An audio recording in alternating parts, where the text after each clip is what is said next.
Oh, that's some crazy news right there, Magnetic.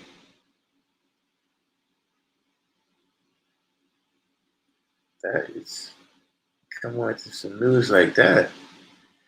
Word 60 got Cypher Divine, L. Lowry, Magnetic Divine Truth, Josh Sim, Wise Ju, Christopher Gooden.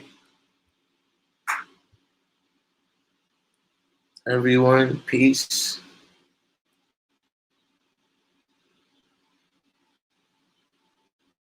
It's the sign out there. Justice. See you in a minute, Jess.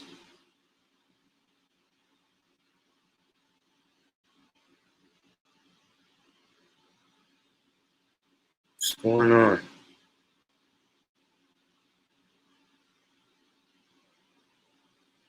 So yeah, we coming down. Come down and deal with the 110.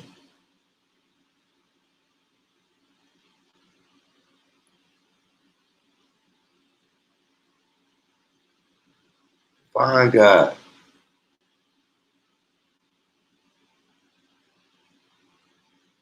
Be alive.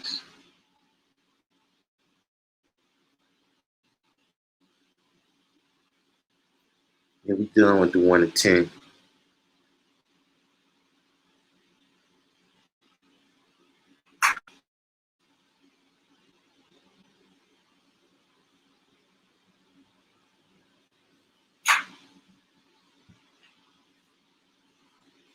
Yeah, everybody in here should be dealing with the 1 to 10, right? At least.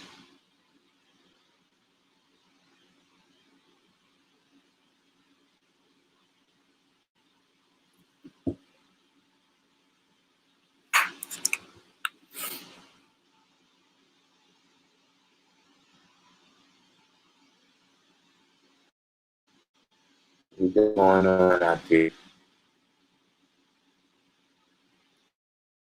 Move out season. Yeah, you gotta get to the putting it on cap, man.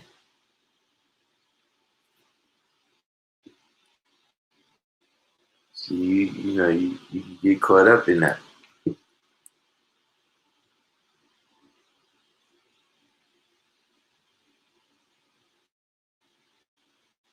You can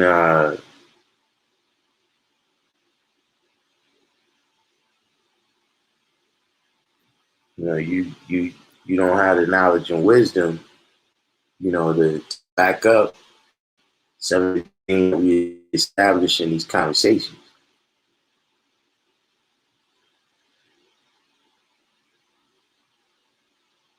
When you go out there to teach it.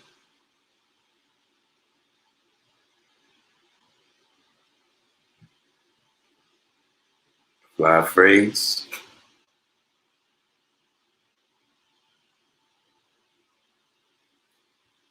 Everybody do the each one teach one. And like button for me. Yeah, I'm gonna give y'all a heads up too.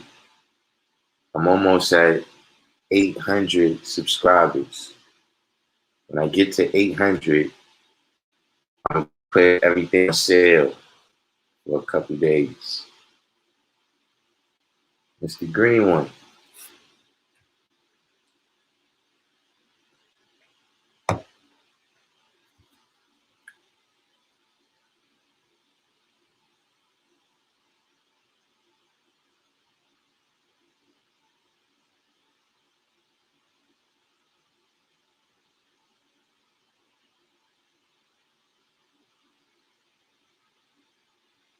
Divine Sign, 793rd. Everyone.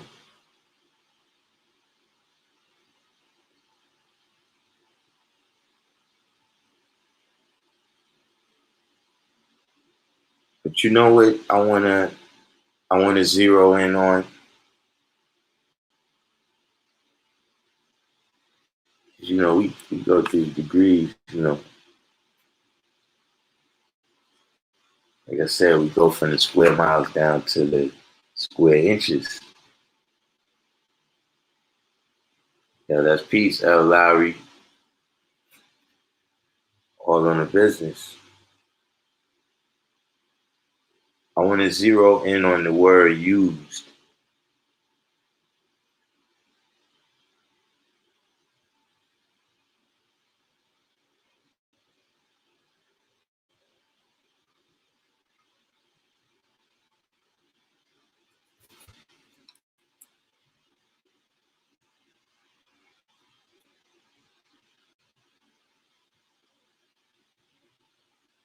What's the difference between useful and used?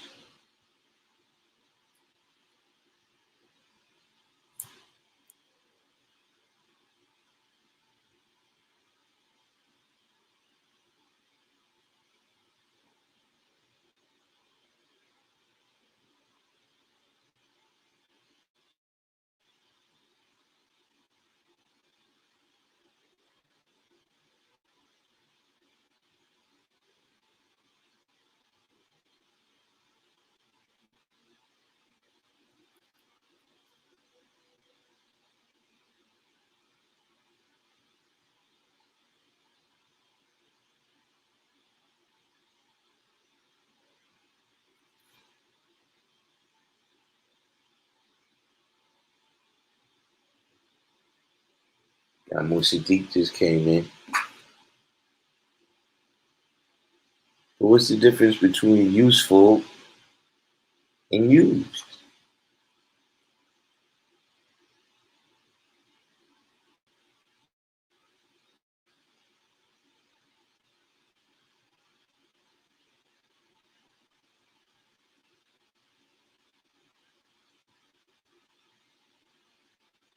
God side of the divine said to use is to make use of or to choose for self the best part. I can use something that is of a lower quality when you choose something that is useful at a higher form that can be utilized, potential, or 60, say, capability of in the process of. The green one said application of understanding is power.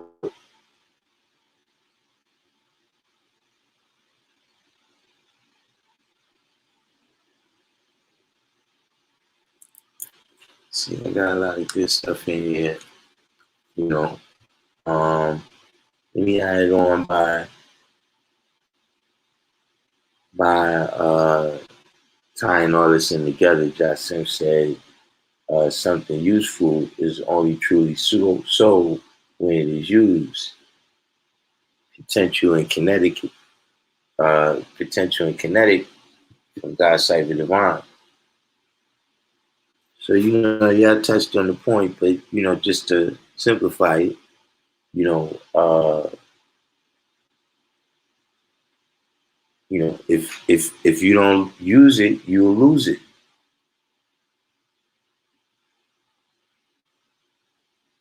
To keep it as probably as simple as you can put it,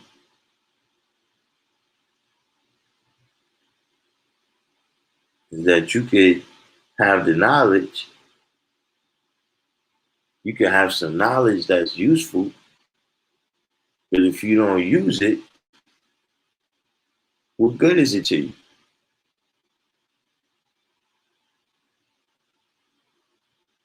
And you got to actually use it. So you got the lessons, you got to, actually use the Brownsville methodology.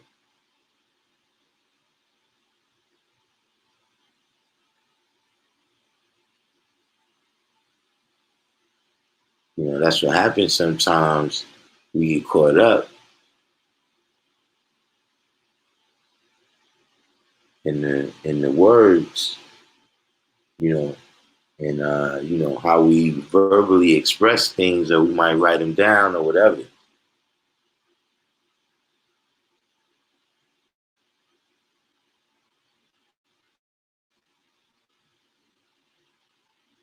But whatever it is that you have, or whatever it is that you acquired, if you don't use it,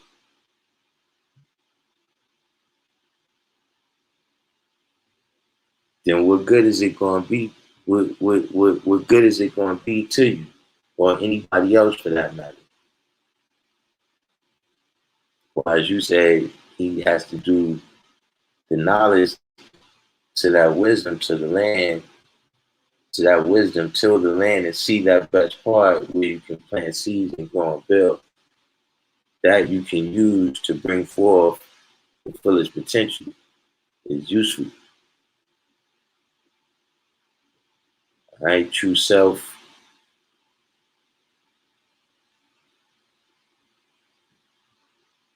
God said, the divine said, like memory, if you let your phone dial the numbers for you, the brain undergoes what's called atrophy. Building up that mental capacity strengthens said attributes. But see, where else we see, you know, used.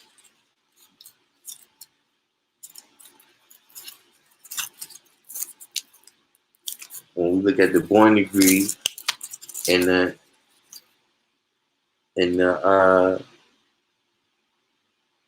1 and 14.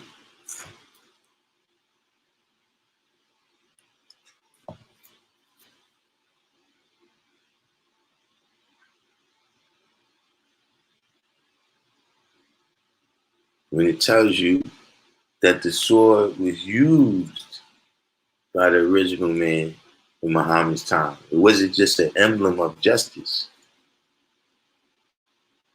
It's not just a token.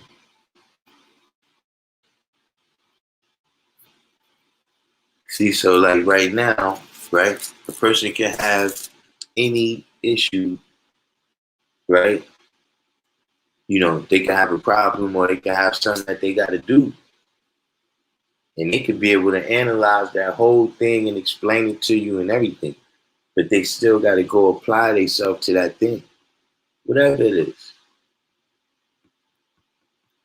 Like you can have a job and you can know how to do that job. You can have more knowledge than everybody else that got that job. But you still got to be there and do that work in order to get you the check.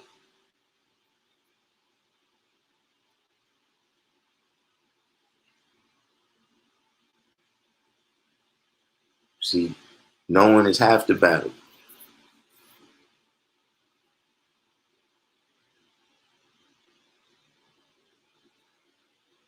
See, because every day we see people, right? And they do certain things, and the first thing you think is, man, this person is smarter than that. Or, this person, man, I know they know better than that.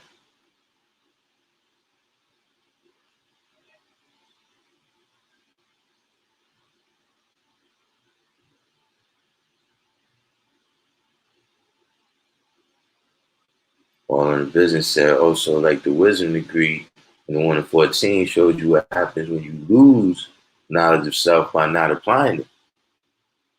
Precisely, that's what happens. Out here, in this, we the code in the greatest society that's not about what we about.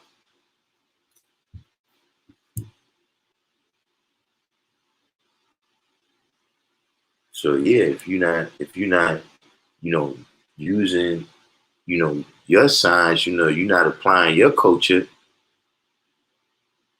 then you could easily drift into assimilation with the society that's around us. Be Christian. We kind of just get started.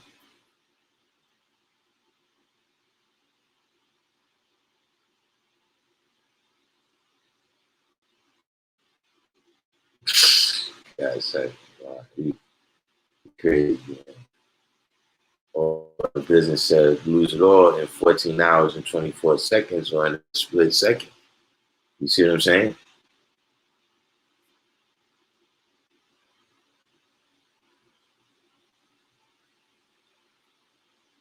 So that's why, when you come to the question,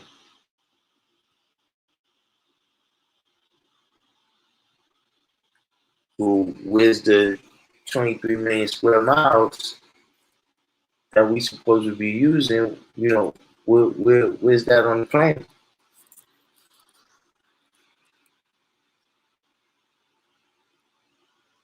You're not using it. So when you don't use it, what's gonna happen?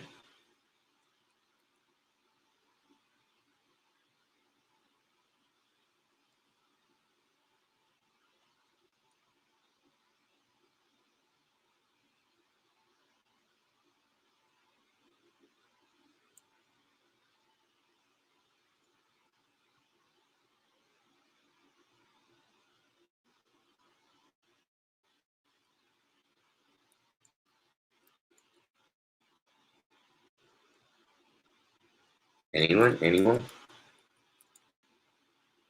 If you got something that's useful and you're not using it, somebody else is gonna use it.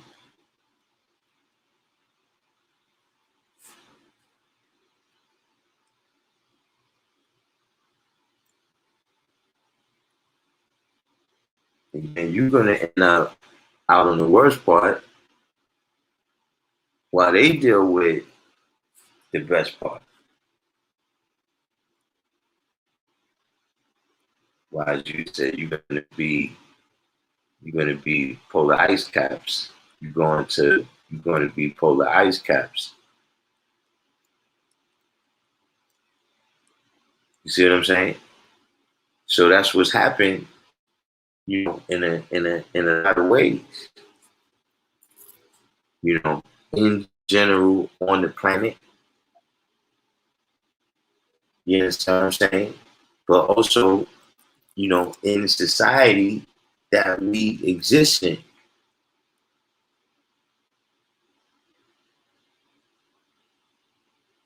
You know what I'm saying? We don't understand, our, value, our role. You understand what I mean? Our place value, as an individual, and as a member of the whole. We don't understand our place value. We don't understand our power.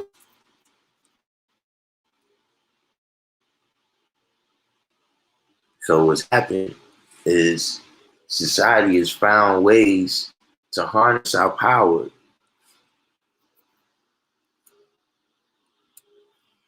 and make themselves what? Rich from our labor.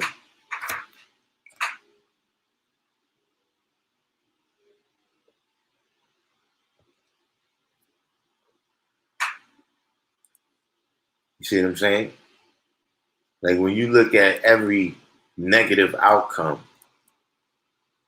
for original people, right? Every negative outcome right now that, you see a young guy or Earth and they growing up, and you think about all the bad stuff that happened, right? There's society found a way to make money off of that.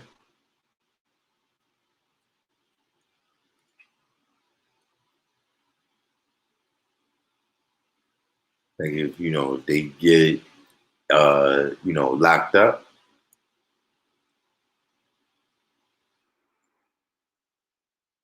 that's it. They got all, we discussed that before. How many people eat off of that pot of locking us up?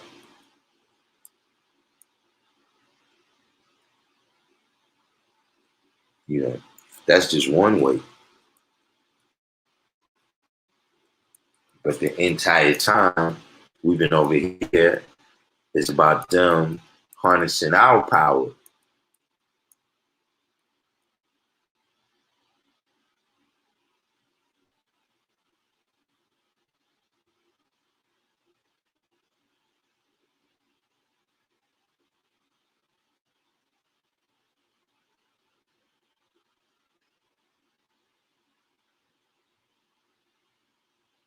So keep that in mind. You know what I'm saying? You know, each and every day. You know what I'm saying? Like I said, some of y'all have been on the page long to know 120 now.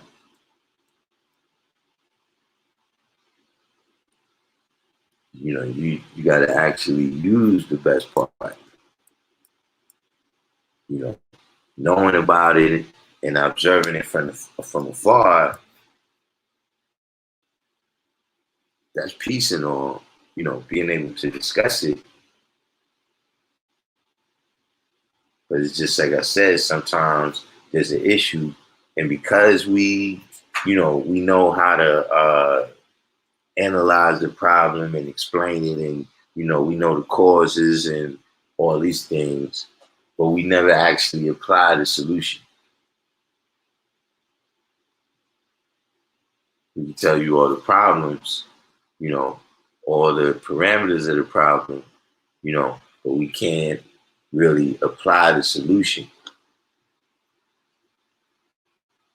even if we have it.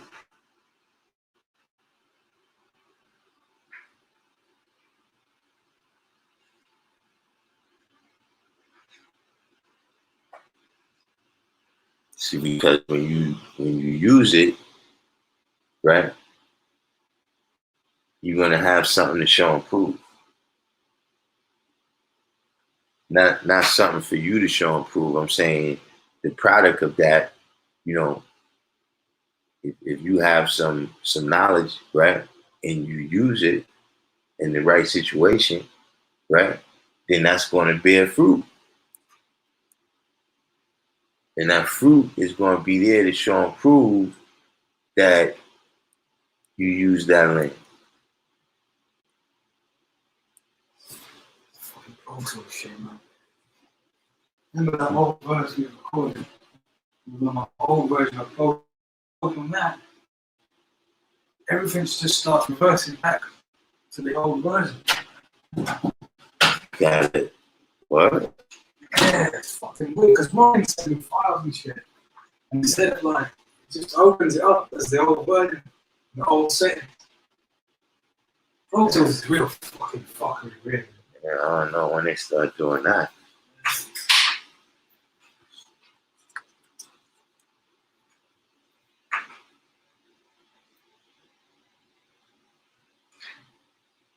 You know what I'm saying? But that's what's happening in a lot of situations.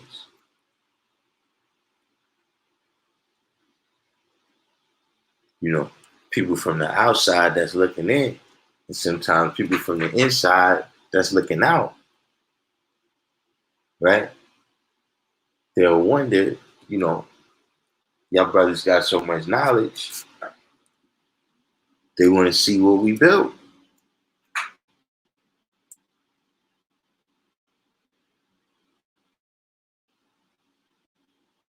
See, that could easily happen and be the case when you're not really applying the knowledge.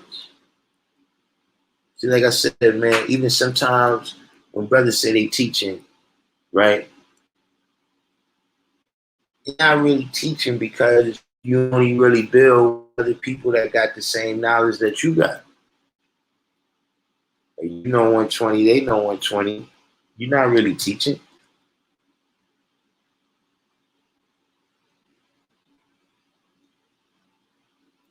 Like, yeah, in the course of a conversation, brother may give you some, trivia, something that you didn't know before.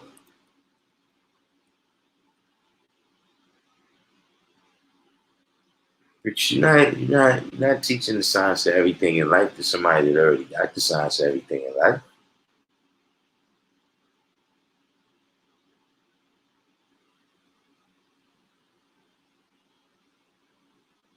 Or a person might, know dietary law, but do they apply it? How many times, you see somebody in a situation and you think, all right, maybe the person don't have this little bit of information right here.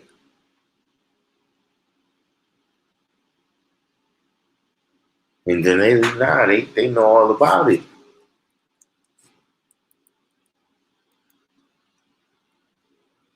But they haven't applied it. The Christians say you can teach verbally or by demonstrating. Demonstrating is actually the better way.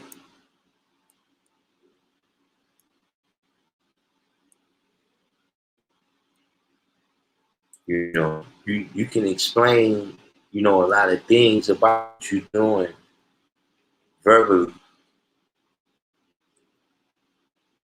But monkey see, monkey do.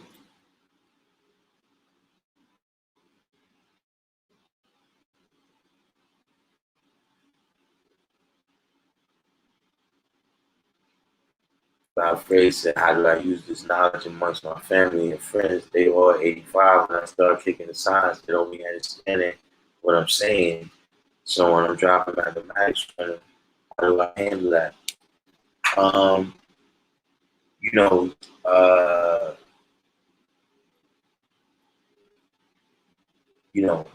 was just listening to a video. A brother said, he said, you could lead a horse to water, but you can't make him think.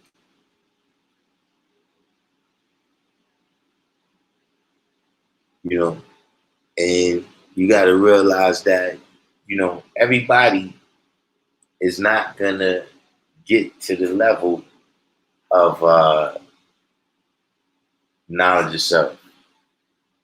And then a lot of people that get the knowledge of self, they're not going to get to the science of everything in life.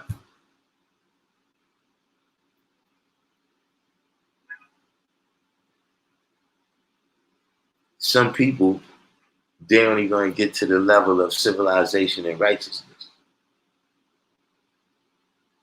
And some people is not even going to reach that level. See, we say that we giving people the knowledge, but really we bringing it out of them. And sometimes there's no there. So see, that's a perfect example of a situation where you can only demonstrate certain things.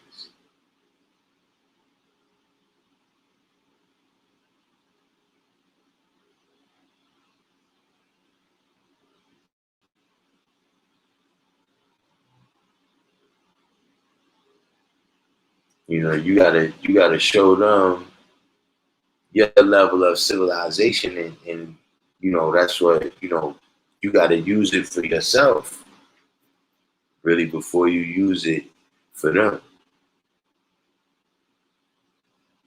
Everybody is not able to see the level that we able to see. With anything in life, you got some people that can see the idea from the beginning, and then other people can only see it once it starts to materialize. Some people can't see it to the end.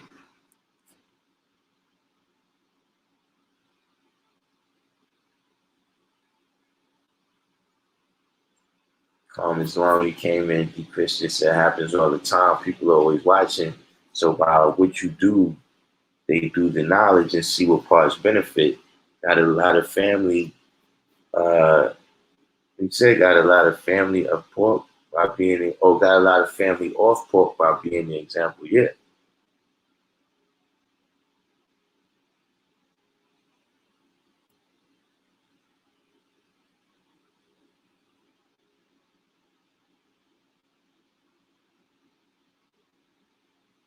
Like you said, it's where the light is used in a supreme way to bring forth life, where there's love, peace, and happiness. Oh yeah, Divine. Right now, you know what it is? My camera, for whatever reason, when I hook it up now, it gives me some type of strange feedback. So I gotta work that out. Yeah, until then, I just got the still screen up.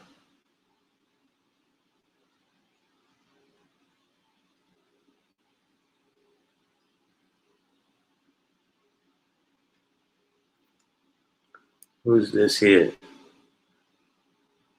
You got somebody on the line here, Xboxer.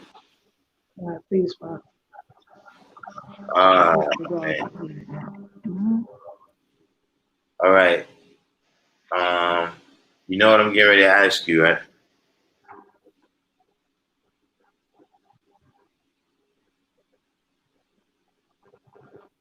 Huh?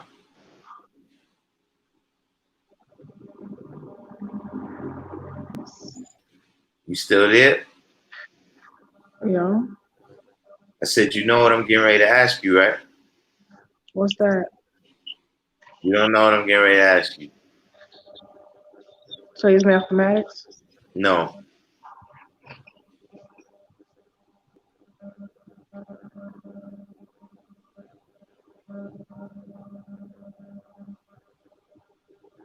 Did you call the number? I'll call when the answer machine. All right. Well, look.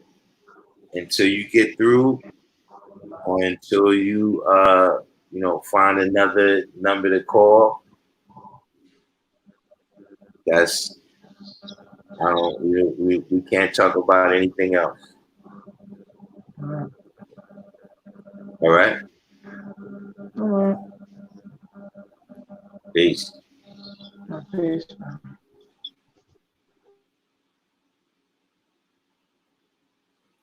So yeah, we got Divine Sun came in 793rd. I was born. King Shah.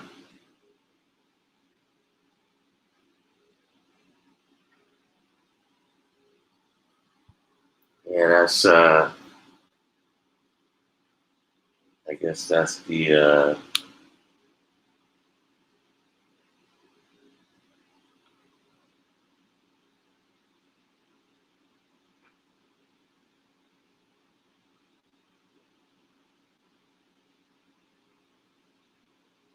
that's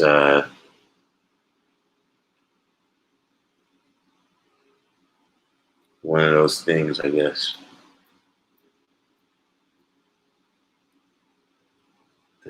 Oh yeah.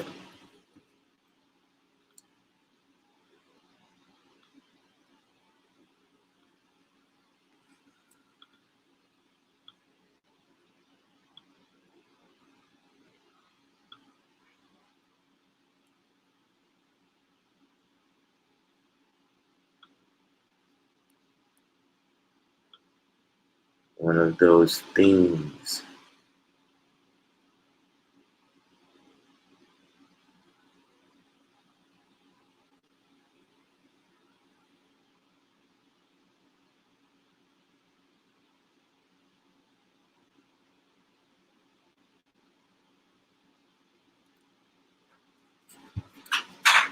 No, it's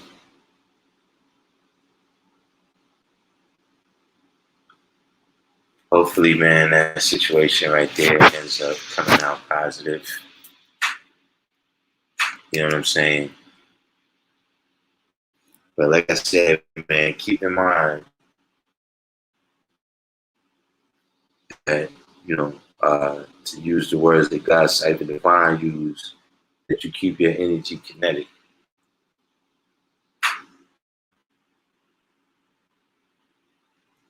See, because once it becomes dormant, once your energy becomes dormant, right? You don't see none of the descriptions. When your knowledge becomes dormant. Oh my man! When your knowledge becomes dormant, none of the things, like for instance, when you when you're looking at the 1 to 10, right?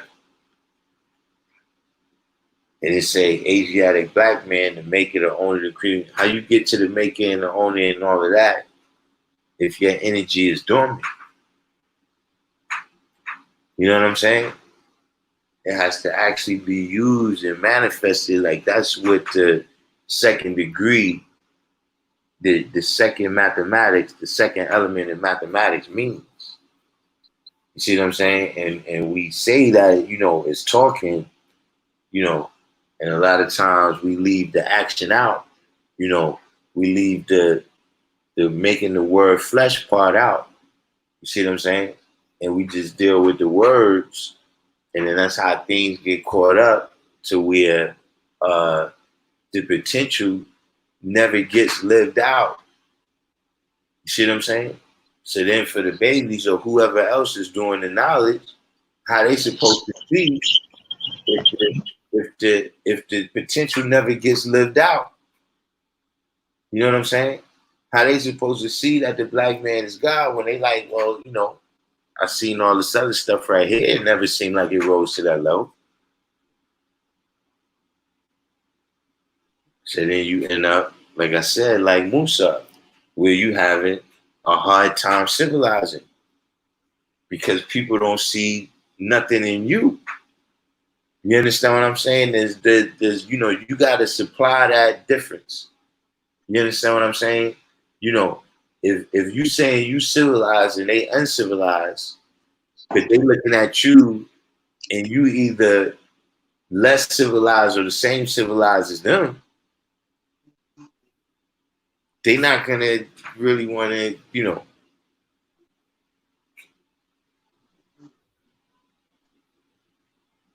What's the science though, Devon? Peace, God. Like I bear witness. You're right.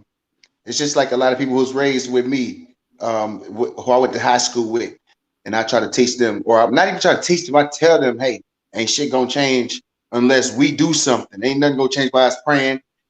This is what we gotta learn. We gotta learn this. And they looking at me like, what could I have possibly learned that they could not have possibly learned? And I had a brother literally say that to me out of his mouth.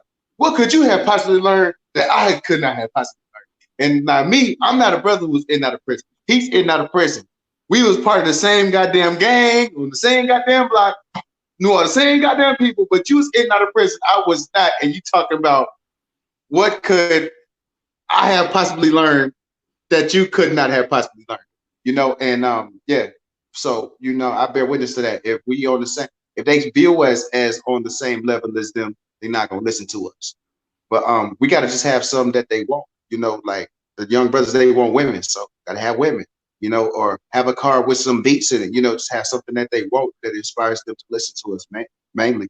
And that's what I do, you know. Right. I snap on the women, you know, in the righteous way, not cussing, not calling them hoes, not calling them bitches, but calling out all the bad, loud as hell in front of the devil and shit, you know, and then when people walking past, they looking like, oh shit, you know, older people, they laughing and shit like them. He funny as hell when they hear me talking about, you know, real things about how we need our women to listen to us, and if women don't listen to us, you know, the baby's not gonna know what God needs them to know. They're gonna know what the devil needs them to know, but they ain't gonna know what God needs them to know. Right. You know, one thing I always drew up about that is that, see, when I got the knowledge, it was in the knowledge born cycles. And just in general, a lot of this knowledge, you know, started coming to the forefront in the knowledge born attitude cycles. You see what I'm saying? So at that time, we was impressed with just the knowledge. You know what I'm saying? Yep. Because Hearing the brother say something, not hearing the brother say something. That's what B God was telling me. At first it sounded good, just hearing the brother say some shit wise. Right. And see, because we never heard, like, it was no Wu-Tang yet. You know what I'm saying? So it was no way that everybody heard, you know, just people being referred to as God. You know what I'm saying? That was still something that was crazy. You know what I'm saying? When we first heard it. But now we in the wisdom at 3 cycles. You see what I'm saying? The people that's coming now They want to see the wisdom. Yep. So a lot of times, that's who they following is somebody that got something material to show for what it is that they doing. You understand what I'm saying? You know, yeah, hell yeah. Whatever that person is saying that they about, if they got something material to show for that, you know, even if what they doing and you know, when it gets to the extreme, what they doing can be fucked up. Well, Devon, peace to the God. Peace. You know what I'm saying? Hey, Devon. Peace, God. This KB Carter, man.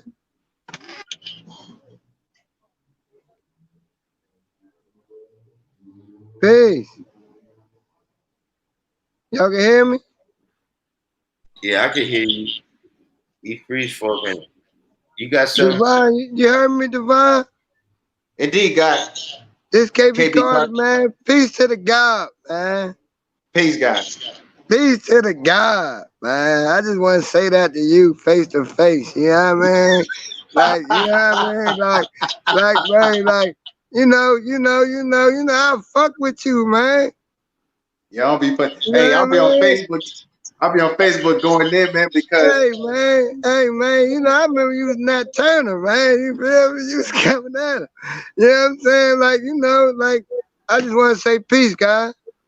peace, God. You know what I'm saying, that means a man? lot. Like, you know, like I remember you was in the whip with the old Earth. You know what I'm saying? Like, you know, shit like that. Like, I didn't even know you had an old YouTube page where you was building on YouTube and shit. You feel me?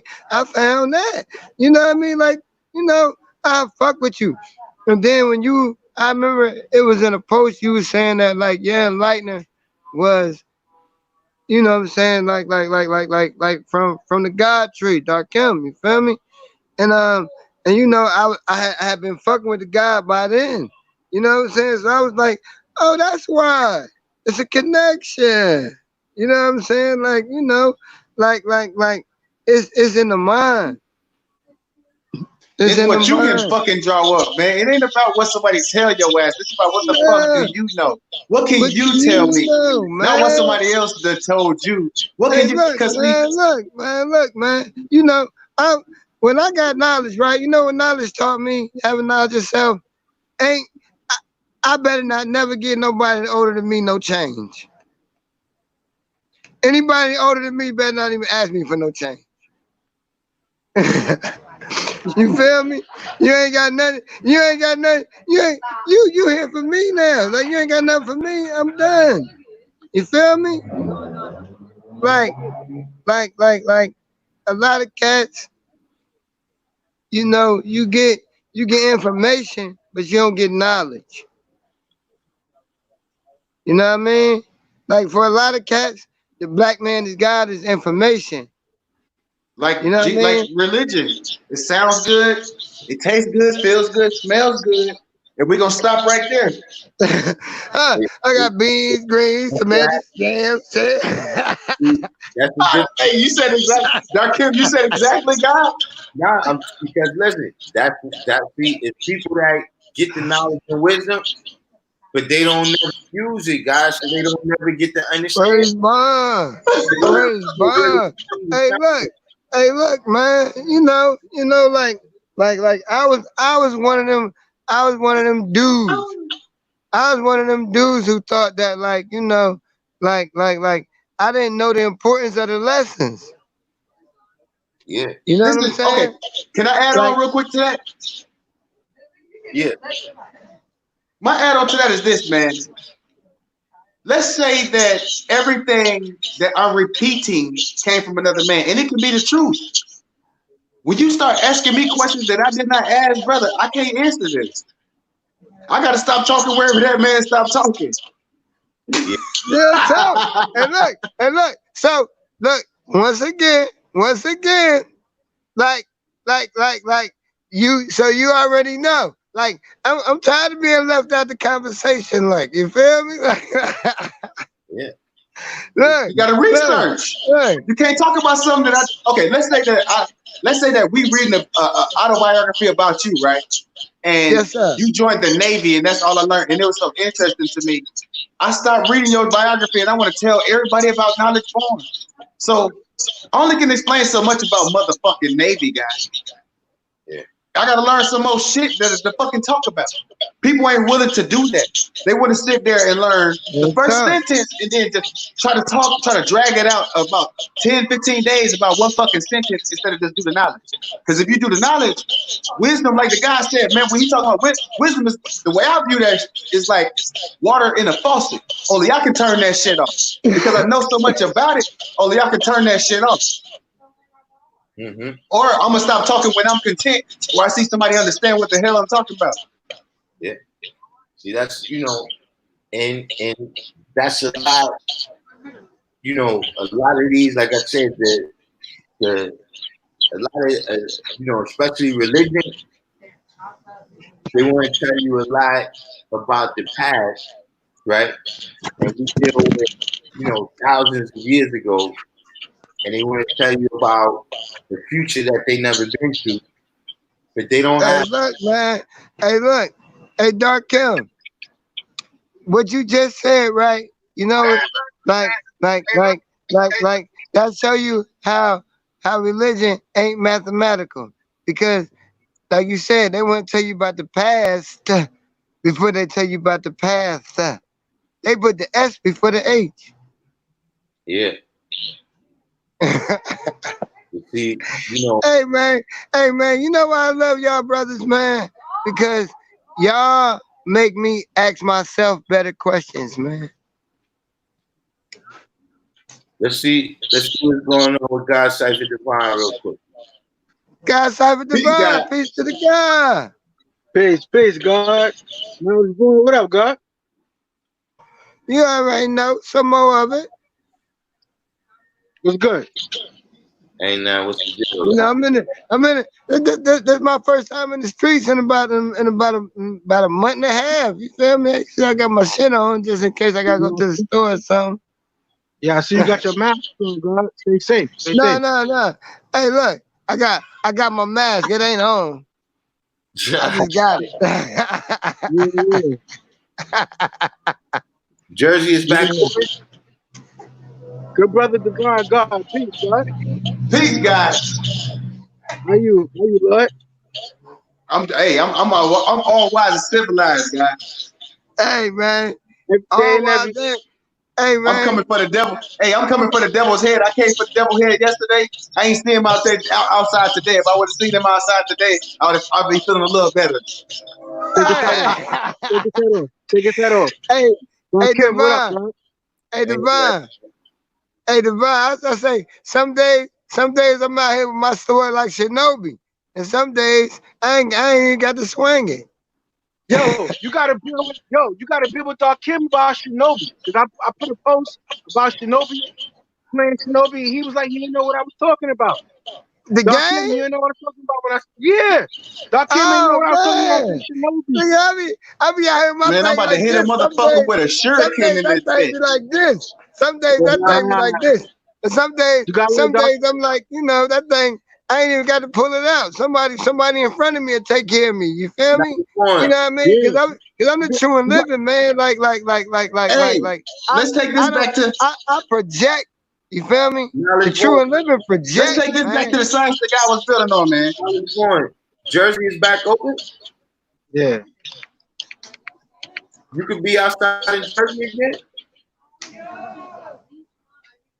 When you say back open, what you mean?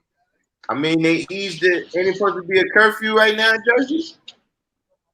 At this time? It definitely was. Hey, I be out at all times of the fucking night, guy. Yeah, listen, man, I go out all the time. I be outside every day. I just like the back streets though. We got a curfew out here. We got a curfew out here, but we out tonight. You feel me? You know, like this. I told you, this is my first time being out in a minute, man. Hey, let's get back to that build on the fucking knowledge, wisdom, understanding, man. Hell no. Go ahead, God. Okay, you know, I mean, so the guy was saying you gotta have an understanding of them degrees, man. You know, and I was just trying to kind of touching on it because I had just jumped in the conversation. Oh, I'm doing the knowledge for real. I mean, because the brother, as far as I know, Darkim, he told me he got this when he was like 15. So I mean, you've been living this long with it. I want to hear some simple ways of doing this shit, because I be out here now. Don't get me wrong, but I want to hear some ways that you've been doing this for this long. So we know that people who've been doing this before us can lay something down and help us out with it.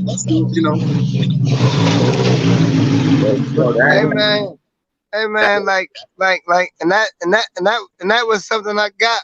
That's something I got from the guy Darkim. To know your lessons. You feel me? Like real talk, because like you said, Divine. Like I'm not the kind of person that like to be left out the conversation. Well, you gotta do the knowledge then and listen. Let the brother build. Yeah. All in the business. Peace, God. Peace. I see you up in here. All in the business. Peace.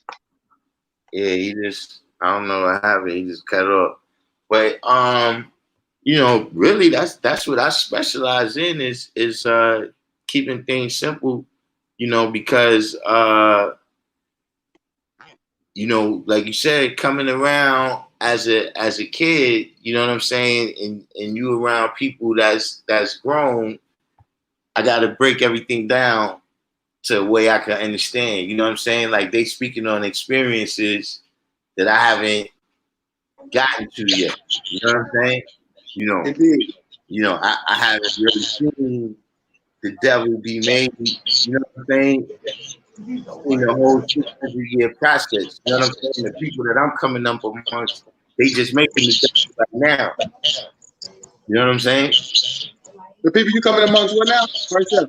I'm saying that when you young, you're 14, 15, brothers, you might have a couple people that got shot, you know what I'm saying? But people ain't really doing like life and stuff like that. You understand what I'm saying? People who don't have babies, all these different experiences that brothers is building on, you know what I'm saying? You gotta simplify all that down. You know what I'm saying? So, you gotta have what they call diversity. You know what I'm saying? When you go out there and you teaching, you know what I'm saying, and you come in amongst the people, you gotta have, just like that, ways of making things simple. You see? Yourself, can I put in for 1 second? Yeah. So it's this little 13-year-old brother, man. He always trying to get equality from the store and shit. And one time he asked me for some equality, and I told him, I said, yo, this is not what I'm here for, bro. I'm here for a whole other reason, bro. Like, I'm here to build with you on some other type of shit. I'm like, I'm here for you, but not for this. So I had seen him another time. And what did I tell him? I said, yo, man, what did I tell him? I said, damn. It was something that was related to what you had just said. Oh, that's what I told him. I said, bro, when you get my age, you ain't gonna have the leisure time to study and figure this shit out, like who you is, and just all this leisure time that you have, right now, that you could be learning how you the original man, and strengthening yourself, learning like different skills, all type of different stuff, bro. When you get my age, all your time gonna be gone, bro, and dedicated to motherfucking like jobs, getting money, keeping a roof over your head. You know what I'm saying? Shit like that. Like, you ain't gonna have no free time, bro, to study this shit and research this shit, bro. Like, right now, you got the perfect free time to be like just getting all the game, bro, exercising, getting fucking swollen as fuck, getting all the goddamn women. I'm like, if I was your age right now, bro, I'd be studying hard as hell, working out, have all the fucking women, bro, have like 30, 40 babies following me, bro, teaching their ass.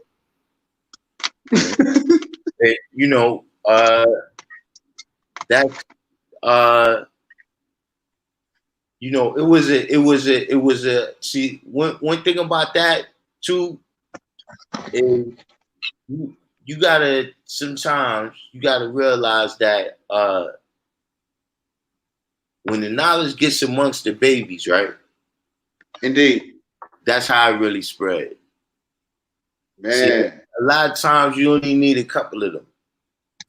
You see what I'm saying? Because see, anything that is introduced amongst the children, it could be a dance, it could be a code, Damn. It could be anything. Once you put it amongst the children, it's gonna spread. Damn, you're right. You know what I'm saying? Because that's how they do.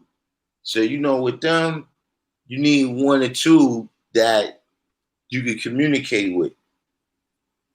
You understand what I'm saying? And they're gonna communicate with the others. You know what I'm saying? That's what happened with the first 9 born. Indeed. See, once they had it, they was able to communicate with all the. You see what I'm saying? So the knowledge at that time in New York, it was just something you was gonna come by. If you went to school, you was gonna experience the 5%. You know what I'm saying? It was just a matter of, you know what I'm saying, if you was gonna take heed or not. You know what I'm saying? But that was almost like a part of going to school in New York City. Damn. That's crazy. It's crazy you say that. I ain't trying to take over the whole conversation and keep responding because I want to hear what other people got to think too. That's crazy you say it because when I first got knowledge back in Cypher Bill, I was teaching my young physicals the Supreme Mathematics, and I brought them around the guys that I had ended up meeting out here after I met B Guy.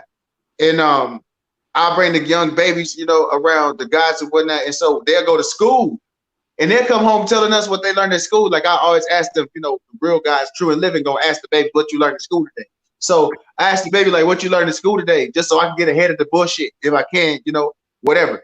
And so they told me, they came home one day and they was just laughing. They like, hey, yeah, the teacher tried to tell us that we're burnt white folks. We got in there, we told them we the gods, and we told them that they're devils. I'm like, baby, you ain't supposed to do like you ain't supposed to, like, you teach your goddamn peers, but you ain't supposed to teach a teacher, baby. Goddamn, they gonna tell us, they gonna try to like say that we teaching child abuse or some shit. God, can't do that in school, God. You teach your peers though. Listen, we all have to be told that. if you give because it's one of those things where you just come into the understanding of your power. You know what I'm saying? Like when you knowledge power years old, you just growing into a man in the same way, you roughhouse physically, you know what I'm saying? When you coming through those stages, you roughhousing mentally too. And you know what I'm saying? Yeah. That's what a lot of things that we was going through is because we kids. And kids is already vicious. Anyway, exactly. They tell the fucking teachers they devils and shit. And kids, they don't know how to put no credit on the truth. They don't understand about feelings and all that type of stuff. Where you know what I'm saying? Hey, it's funny. Hey, one time we had the 4-year-old in the grocery store, and we had taught him the shit too, taught him the truth too, and so. We advocate teach babies as soon as they fucking talk. Fuck that shit. It ain't none of that YouTube shit around where I'm raised at, guy. Like they do a YouTube a little bit, but they gonna know the truth. So the 4-year-old, we in there grocery shopping, and he looking at the fruits and vegetables. A colored man must have came by him, the young guy running through the store. The devil's trying to kill me. He's gonna get me, mommy. Because like they don't normally go around a bunch of white folks, so it was funny as hell, guy. Like, oh man. Yeah, that motherfucker dying, guy. Yeah, kids, that's how, you know what I'm saying? But so that's why those things, you know what I'm saying, like know the ledge and wise the dome, you know what I'm saying? That was for, us that was kids so that we could grasp things because you don't have a long time. You know what I'm saying? With kids in terms of their attention, you know what I mean? They got business they got to handle. You know what I'm saying? Yep. Hell no. You know what I'm saying? Right. So, you got to be able to get the point across. You know what I'm saying? Like, for instance, brothers used to say, that Supreme meant that you got the soup that tastes like ice cream. You know what I'm saying? It's soup because it's nourishing for the body. You see what I'm saying? But it's ice cream because it tastes good to the babies. You understand what I'm saying? So, those in that type of way, we was able to come to an understanding of what we were saying. You know what I mean? But with everything, I mostly like, even say like with dietary law, I don't have a whole bunch of stuff that I study, but I eat simple. You know what I'm saying? Like, I don't have like 15 things on my plate. You know what I'm saying? Or a recipe that I do is gonna be fairly simple. You know what I'm saying? I'm not using a whole bunch of seasonings and things of that nature, and just stick to that. Try to eat as much as I can where like I could look at the food and tell what it was when it was alive, whether it was a plant or an animal. If I could look at it and tell what it was when it was alive, like a chicken nugget, what part of the chicken is that? But the actual facts of the chicken nugget though is there's no chicken in the chicken nugget. if you look it up, no chicken in the chicken nugget. Kentucky Fried Chicken. Say it again. Go ahead. I had you muted. God Cypher Divine. I said that's why they call it KFC now and not Kentucky Fried Chicken. Because they can't call it chicken no more. Right. So when you say KFC, right? When you say KFC, that's not indicating, well, I didn't say it was chicken. It's not Kentucky Fried Chicken, it's KFC.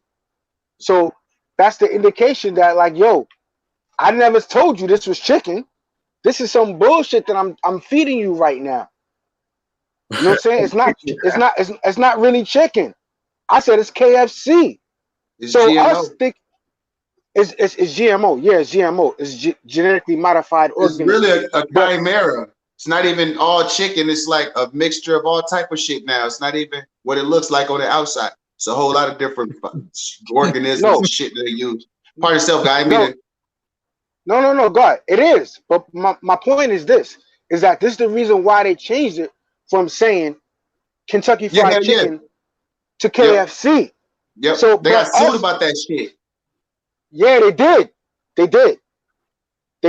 But my point is this, is that by you saying, well, come and get this KFC, it's all white meat, but they never tell you what type of meat it is. They just tell you it's white meat.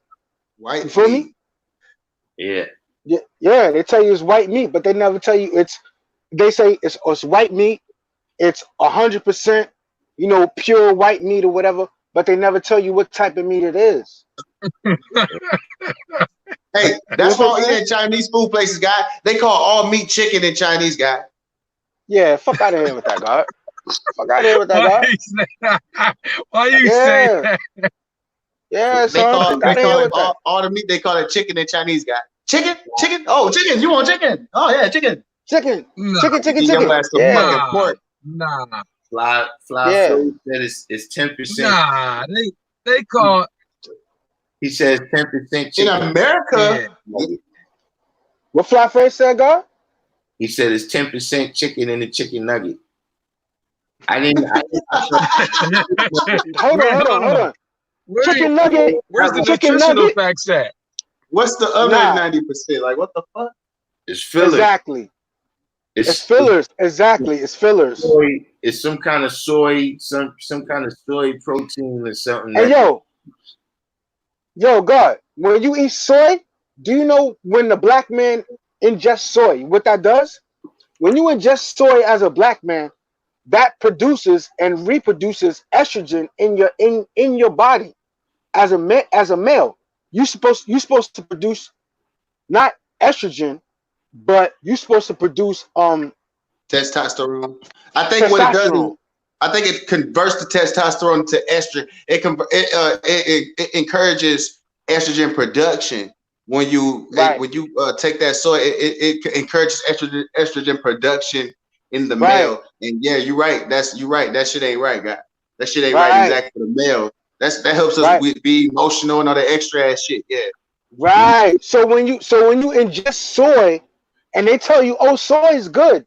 Eat tofu, eat this, that, and the third. But when you ingest soy, that produces estrogen in your body and not testosterone. Wait. Wait. In Asia, right? Who's saying wait? When they eat who's saying wait? hold on. When they eat soy in Asia, right? It's fermented.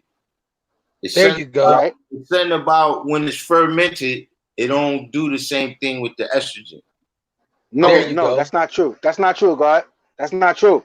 Whether it's the black seed, whether it's the brown seed or the yellow seed or whatever, when you introduce estrogen or soy, it still ferments in you as a seed, as the God What he seed. said, what he's saying is when they what the guy Darkim just said was when they ferment the soy, it doesn't have the same properties that it's probably going to be having when it promotes that estrogen boost in males. Because I mean, I'm not saying Original that males it or sounds like grafted it works, males? but it sounds something like I haven't heard it, so I'm gonna check it out. Nah, I'm telling you, you talking about an original males or grafted males? He said, What are you okay. talking about? No, oh well, I mean, I don't know if you heard everything. Go ahead. You might repeat yourself. I just heard males. I didn't really hear specifically. Saying, hold on. All right, because hold on, because wait. Because when we're talking about how food that we intake affects the original seed and affects the brown seed, the yellow seed, you know what I'm saying? It affects those seeds differently because I can have a specific intake of soy. It would affect me differently than would affect, you know what I'm saying? The brown seed, the yellow seed, and also the white seed. It would affect us differently because guess what? Asians, they eat rice all day. It doesn't affect them as if we eat white rice all day. That would affect us a specific way, just the same way as if we eat tofu. If the original seed eats tofu all day, every day, that would have a pronounced effect on us differently than it would have effect on the grafted seed. That's my point. If you ate oranges all day, every day, it will affect you in a negative way. If you ate a banana Of course it would. all day, Of every course it day, would. so listen, Hold you on, would have a Of course it would. potassium. hold on. God save you divine. Let all on the business. All right. My fault. My thing is when you make these claims, right? See, Mhm. scientifically, you got to come with observation. So if you're Right. telling me what happens to an Asian and what happens to an original or a knowledge seed, a wisdom seed, understanding seed, then you got to come with observation and scientific method in order to show and prove what you're saying. All right. Can I Because say this? I All right. because I know plenty of original people, including myself, Mhm. who eat soy product. Now I don't eat it every day, neither do my children. However, Are you? Go am I ahead, God. what? No. Go Okay, ahead. okay. And as far as I've seen, a black man that's emotionally unstable, 9 times out of 10 in America has nothing to do with soy. Emotional instability amongst the original man is more deep rooted in in in his family structure, in the way his father and mother treat him, in the way his brothers and sisters around him act, in the way the community around him is Mhm. influenced. Mhm. And you know, we live in a sexualized environment where they trying to teach little boys to act feminine if you let them watch too much TV. So if Where's that you coming you from, cannot though, eat God? no soy, but if your son watch, I hear you what I'm saying though, through different Yeah. observation. If you let a child watch the wrong TV shows, he will become emotional because he's True mimicking what he's indeed. seeing on TV. True indeed. And in that case, that has nothing to do with soy. So somebody may say, well, he eats a lot of soy, he acting emotional. What about the TV show he been watching every night before he go to bed? But God, can You I know what I'm say one saying? So thing? you got to be able to carefully observe the people. Yes, sir. Yes, sir. No. Can I say one thing? I definitely hear what you're saying, but my point is this: it's like the sun, right? We get information from the sun. Is that correct? The Son of Man. The sun that shines We the get light on the information from earth. the Son of Man. Okay. Now We get light from the sun that shines on the earth. We're talking about we get the light from the sun that shines on the earth. Now we as original beings, do we process the light from the sun the same way that the grafted man does? Do we have to put SFP 50 whatever when we go to the beaches or whatever? Do we got to put that on our skin like the grafted man does? Now Cypher got No. Okay. No. So And, so that means that the light from the sun. It's fact. No, Okay, I know that. pardon. Hold on. That means that the light that we get from the sun, we filter it a different way than a grafted man does. So that shows and proves the same thing with soy. You know what I'm saying? The same thing with soy. Like we process and graft. Yeah. What do you? Okay, break that down. When you not say the now. same. You can't say that one thing shows and proves the next, just because it has a contextual agreement there. Like it adds up on paper. One, you could put X equals Y and W equals Z type of thing. Like, but that don't mean W and Z and X and Y are equal to each other. No, So I never said that. No, I never said that. You bringing up I the never sun, said that. I'm saying what I'm saying is just the sun comparison. The sun comparison, when dealing with the soy comparison, you're dealing with two different things and two different comparisons, which are really not to be. The original man and the colored man are of no comparison. I never said they so were. I'm not. So I'm leaving the colored man out. I'm talking about what soy has to do with you, with a black male acting more emotional. That's what you said, emotional. Now I want to know where's the observational showing and proving that it's gonna make somebody act more emotional than they would if they didn't eat soy. No, I'm not making a comparison between the colored man and the original man, God. Hear me out. I'm not making a comparison. I'm telling you the fundamental factors of soy, right? In the original man, the fundamental factors of soy in the original man, those factors aren't conducive of him living out his true and living self as God, right? Because those fundamental factors as soy, right? When you look at an original man and he ingests a specific amount of soy, right? That would inhibit his functions of being his natural self as God, because that would what's the word I'm looking for? Pardon me, God, because it's late. I've been up since 6 o'clock this morning, so pardon me. You know what I'm saying?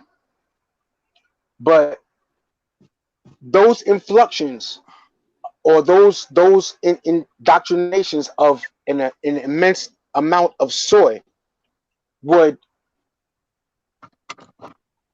basically like deter him from being his natural self. Would deter him from being his natural self. And that has nothing to do with white or black. I'm just talking about a male. Are you saying? Go ahead. Go ahead. Are you saying levels? Are you saying levels that are too high are going to make him act a certain way, or are you saying that him eating soy in the just at all? No, not him eating soy at all. Too high levels of soy. No, I'm not saying the original black man eating or ingesting levels of soy, too higher levels of soy. Because if you eat too high levels of soy, it's gonna interject in your natural order of things. You can eat soy. I'm just talking about higher levels of it. Because look, you can ingest alcohol, you can ingest marijuana, you can ingest anything. You know what I'm saying? But a higher level of it can interject in you being original, and that can fuck with your functions as being an original man. I'm not talking about you ingesting it, period. Because I'm God. I can ingest anything. I can disperse and I can disregard anything. Me being an original as being God. You know what I'm saying? I'm not talking about ingesting anything. I'm talking about higher levels. Just like you can drink too much water or drink too much orange juice. Orange juice can be beneficial. But if you drink too much orange juice, that can crystallize your urine, and you can get kidney stones by drinking too much orange juice. Too much of anything. Go ahead, God. Go ahead, God. So, are you saying that having too high? So, if your estrogen levels is too high, or any levels at that are too high in your body, that's preventing you from being the supreme being? It's preventing you from being equality. Get rid of the low end. You don't have equality. If you if you have too much of anything, if I have too much of one or too much of the other, how am I equal? So if I'm not equal and I can't acknowledge that equality, how can I be God? If I'm not equal, well, let me ask you. In all things. Well, you got to think. Ask him. Well, think about it like this. Think about this like a real logically, right? Right. Were there any true and living gods who had kidney stones, who had diseases, who had cancer, who returned to the essence because they had some type of health condition? Mm-hmm. I'm saying, do you know of any gods that have returned? I'm saying, think about this question. Like, do you know of any gods that have returned from having health problems, kidney stones, cancer? I do. Any type of, I do too. Yeah. Right. So what I'm saying is they were still true and living God. Would you say that those true and living gods are still searching for trillions of years? Nah, it's like the God said earlier. Civilization, righteousness, knowledge of self, then the science of everything in life, love, peace, and happiness. Some people never get to those last stages. Some people just get the knowledge of self and never learn the science of everything in life, love, peace, and happiness. But they might have been a building block in your life. So then they live on through you. Okay, I agree with you. But I can also say in the knowledge degree in the 136, does that have anything to do with the above question? The above question, what? Number 10. Does that have anything to do with the above question? Meaning, like, is there gods who didn't have the knowledge, who were searching for trillions of years? Because you had gods, so quote unquote gods that search for original man. Let me say this, not gods, original man that searched for trillions of years that didn't have the knowledge. So those gods or original man that searched for trillions of years, were they gods or were they not gods? Just because they was specific time. What part of that said that they didn't have knowledge? If you searching for trillions of years, and if you all wise, right, and exact, what are you searching for? If you all wise, right, and exact, and know the science of everything in life, what are you searching for? If you're not still under the illusion of, well, I don't know, this is the reason why I'm searching. God, just because you search it, don't mean you're not civilized and righteous, though. I never said not civilized and righteous. I never said that. So how you don't? So what? So for them to be civilized and righteous, they had to have some type of knowledge. No, you do have some. No, you do have some type of knowledge. That's not what I'm saying. What I'm saying is, are you in your I God state? Are you in your God state and you're still searching? How are you still searching if you're in your God state? And if you're searching, then you're not in your God state. What do you define as searching? If I'm searching, that means I'm looking for answers that I do not know of. But if I'm all wise and not otherwise, because if I'm otherwise, then that means I submit to a higher power. If I submit to a higher power, then that means that there's a degree that I'm in that I don't know the knowledge of, that I'm still I'm still, you know, basically like looking to something that's outside of me. God, do you knowledge 120? I knowledge 110, I knowledge 140. I'm sorry, I knowledge 110, I knowledge 114, I knowledge 136. I'm not knowledge on the 140 yet. I'm on the 140 now. So I can't say that I knowledge 120. You speaking on them degrees though. So is it fair for me to say if you don't knowledge 120 that you searching still? Yeah, you can say that. You can I say could that. say that. I wouldn't say that, but that's what you're saying about yourself. I just said I knowledge 110, 114, 136, and I'm on 140 right now. So I can't tell you with all wise right and exact. Yeah, I can knowledge 120. I can't tell you with all wise right and exact that yeah, I knowledge 120 because I can't say that right now. So if you want to say I'm still searching, whatever, I won't even say that I'm still searching because I have it. I just don't have it on cap. So all in the business, what is it that you really asking me right now? Now, I'm basically, you said that without having the knowledge and the wisdom on cap, without having this knowledge and wisdom on cap, right? Then you searching, learning. And I'm not searching. And you I'm are learning. a man. But listen to what I'm saying, where I'm coming from, because you are a man that doesn't have it on cap. Right. So therefore, you put yourself in a category of searching, not me. I didn't put you in that category. Okay. And I still don't. And I still don't. For the record, I still don't. I'm not saying you searching. I don't see that. See, what I see is when you said, does that have anything to do with the above question? You forgot to say number 10 because the number 10 is dealing with that justice. No, I did say 10, God. I did say 10. Know. I did say 10. I added on with. I finished it. I said number 10. We could rewind the video. Yeah, you can rewind it. I said, does that have anything to do with the above question? The number 10. But that's not. I'm not trying to. Okay. The science is that 10 is that justice, which is that reward or punishment. Mm-hmm. And that's that what comes to you when you deal that to yourself. And that's what that's the thing that's coming to people. Listen to what I'm saying, God. Listen to what I'm saying, God. All right. If you smoke, right? If you smoke, you could catch cancer, God. True indeed. You telling me it's true and living gods that don't smoke? You see, the science is, the difference is we don't believe in no mystery God, and we know that it's a chance something might happen to our health. And we ain't fearful of that. But that's why we teaching. And we don't teach the worst part of what we do. We teach the best part, which is why the God up top to my right said, yo, I didn't come here to do this with you. I came here to do this other science with you. Don't worry about this equality.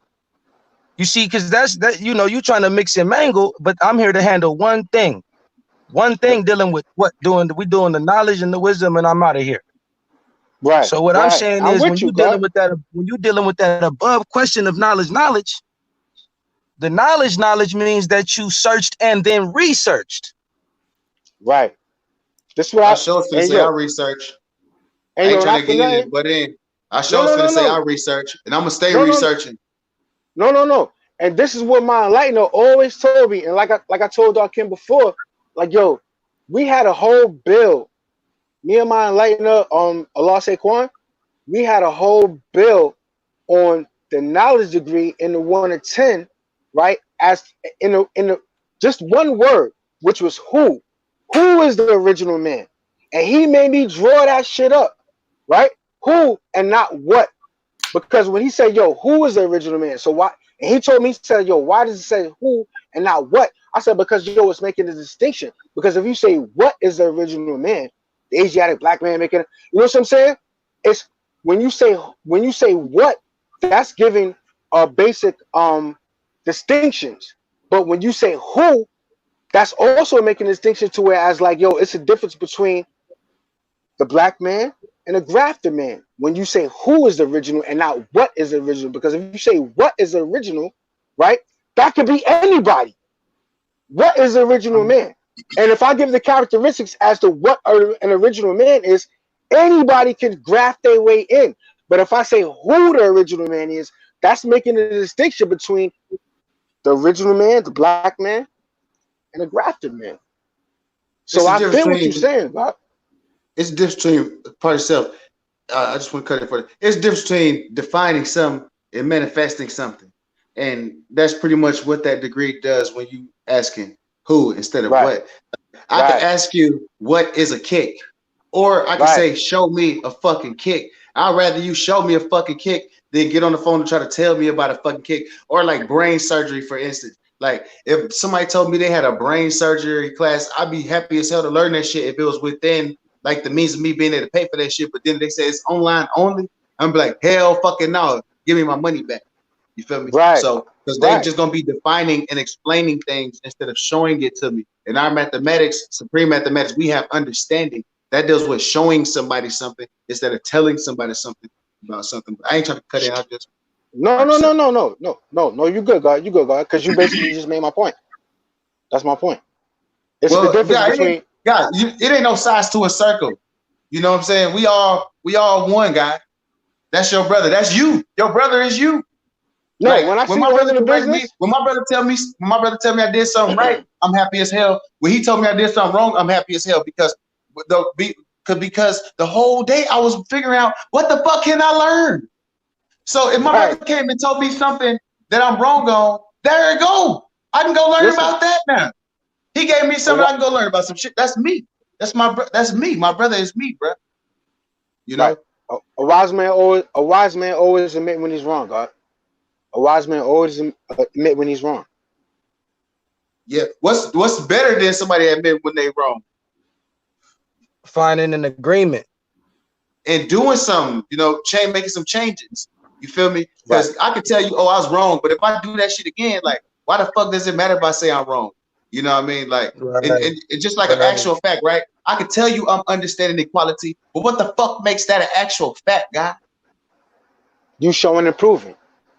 Me actually being understanding equality. You know what I'm saying? Like, I can tell you I'm 36 years old, but what makes that the truth is that I actually am 36 years old. And how can we prove that? We go to the day I was born or some shit.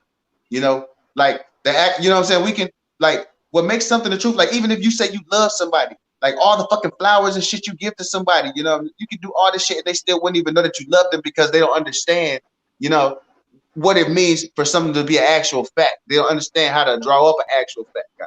And that's all the guy was building with you on, like, how are we drawing up these things that we're actually accepting and calling actual facts, G?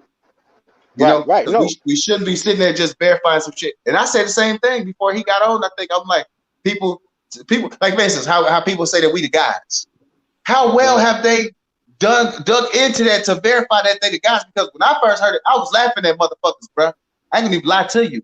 Motherfucker called me God. I was laughing at it and said, oh, this motherfucker said he God. Nigga, we niggas. I had to draw it up, guys. Right. and like I said, if the guards didn't see my post, hold on. If the guards didn't see my post in the live, I don't know if Darkim's still here, whatever. I told y'all, I was like, yo, I'm cool with this dude at my job. He a white dude. You know what I'm saying? He a white dude. But guess what? This dude rock with me, even though I've been telling him, like, yo, you know what I'm saying? Black man is God, this, that, and third. And he listened to me because I was like, yo, I made understanding and understood. And he's a white dude, right? He's a white dude. And I was basically telling him, like, yo, this is your history, this is my history, and this is how we correspond with each other or whatever. And me just making understanding understood, he was like, yo, you know what? He called me by my government name, obviously, because he doesn't know my righteous name, but he was like, yo, I fucked with you on that. Like, yo, I understand what you're saying. So I made understanding understood to a grafted man. Because Darkim always tell me, like, yo, keep it simple. He be like, yo, God save you divine, you be making shit too complicated. When you be leaving posts and whatever in the Godcast or leaving posts on the YouTube, whatever, you making shit too complicated. So I was like, yo, dudes that I be building with on a regular, a white dude, a grafted man, I made understanding understood to him, and he was like, you know what? Like, yeah, I understand what you're saying. So I'm not just. Can I add on? Go ahead, God. I got a bunch of colored friends, God, and they know that I teach the black men is God. They know that I am God. Right. When we get off the phone, they be like peace type shit, and they don't even know that they got that shit from me, guy. They think they've been saying that shit forever since if they ever can fucking remember. When it come down to teaching, just be who you are regardless of whom or what, guy. Like the same shit I tell a black man, I tell a white man the same shit, the same motherfucking way, guy. And same shit. That's what you gotta do. You gotta teach their ass all the same shit, guy. People be wondering like, damn, how you tell them the same fucking shit I told you? What you mean? Right. The fuck is the truth. I'm gonna tell you something. It's the kiss. Keep it simple. Keep it simple. I always keep it simple, son. It's easier for them to accept it than it is for the original people to accept it sometimes. Because they know they fucking self, guys. That's true. No, that's true. I tell original people all the time. I tell original people all the time. I'm like, I just see more original people argue with this shit about the white man being the devil than white people arguing with the white man being the fucking devil. Yo, they don't even fucking argue with me about that shit, guy. God, I got more. God, I have more arguments with quote unquote original people than colored people when it comes to this information. It shows that we're different too. Like our people have compassion. Sometimes you gotta look at the pool of people that you're dealing with. See if a white person is around you, right? Then like the brother is saying, they more than likely already saw what they don't like in European culture. You know what I'm saying? So when you tell them, you put a face on something that I knew it was something, man. You know what I'm saying? Right. Yeah. Because they know what their history is. They know, right? That's my point. And see, they know what it is. And I'm gonna tell you another thing. They don't just know in terms of what we saying. See, they know how they treat each other too. You understand what I'm saying? Right. We know how they treat us as somebody that's other, but I'm saying they live in the house with each other and grow up with each other. You know what I'm saying? Yeah, it's like how elephants. Good. I got to build on that. I have a build on that. So I used to live around a bunch of colored people, guy, and I lived in the fucking suburbs. You know, that shit, like, they was cool as hell up until I brought up the different shit that was affecting me that wasn't really affecting them. Then I realized who my real friends was. Like, people slowly not come around, type shit like that. So one thing I learned though, okay, so like look like they're not like elephants. So, but like this thing I realized I learned about elephants and shit is like elephants, they mourn their dead and shit, and they know the difference between not only a dead elephant but their own family members. Like, they know their own family, even if it's the bones and shit. They recognize their own family members' bones and shit, and they're taken back to wherever their family member returned that wherever it was at, where their family member returned. They'll go bring the bones back to that spot. So they did a study on colored people and to see about empathy. And what they did was they plugged their brain up to some type of brain monitor to monitor the electricity going on in different regions of the brain and shit. So what they did was, and I guess like the parts of the brain that did with emotion and corresponded with empathy, because the study was on empathy. So they showed them So they showed them a picture of a blank TV screen, and then they showed them like a fuzzy TV screen, and then they showed them a picture of a white person going through some torture, like racist shit or getting killed and shit like that. Just different images of white people getting hurt, and then they registered like the brain activity for that. And then they showed them different images of black folks, original people getting fucked up and like really fucked up, hung, all type of shit.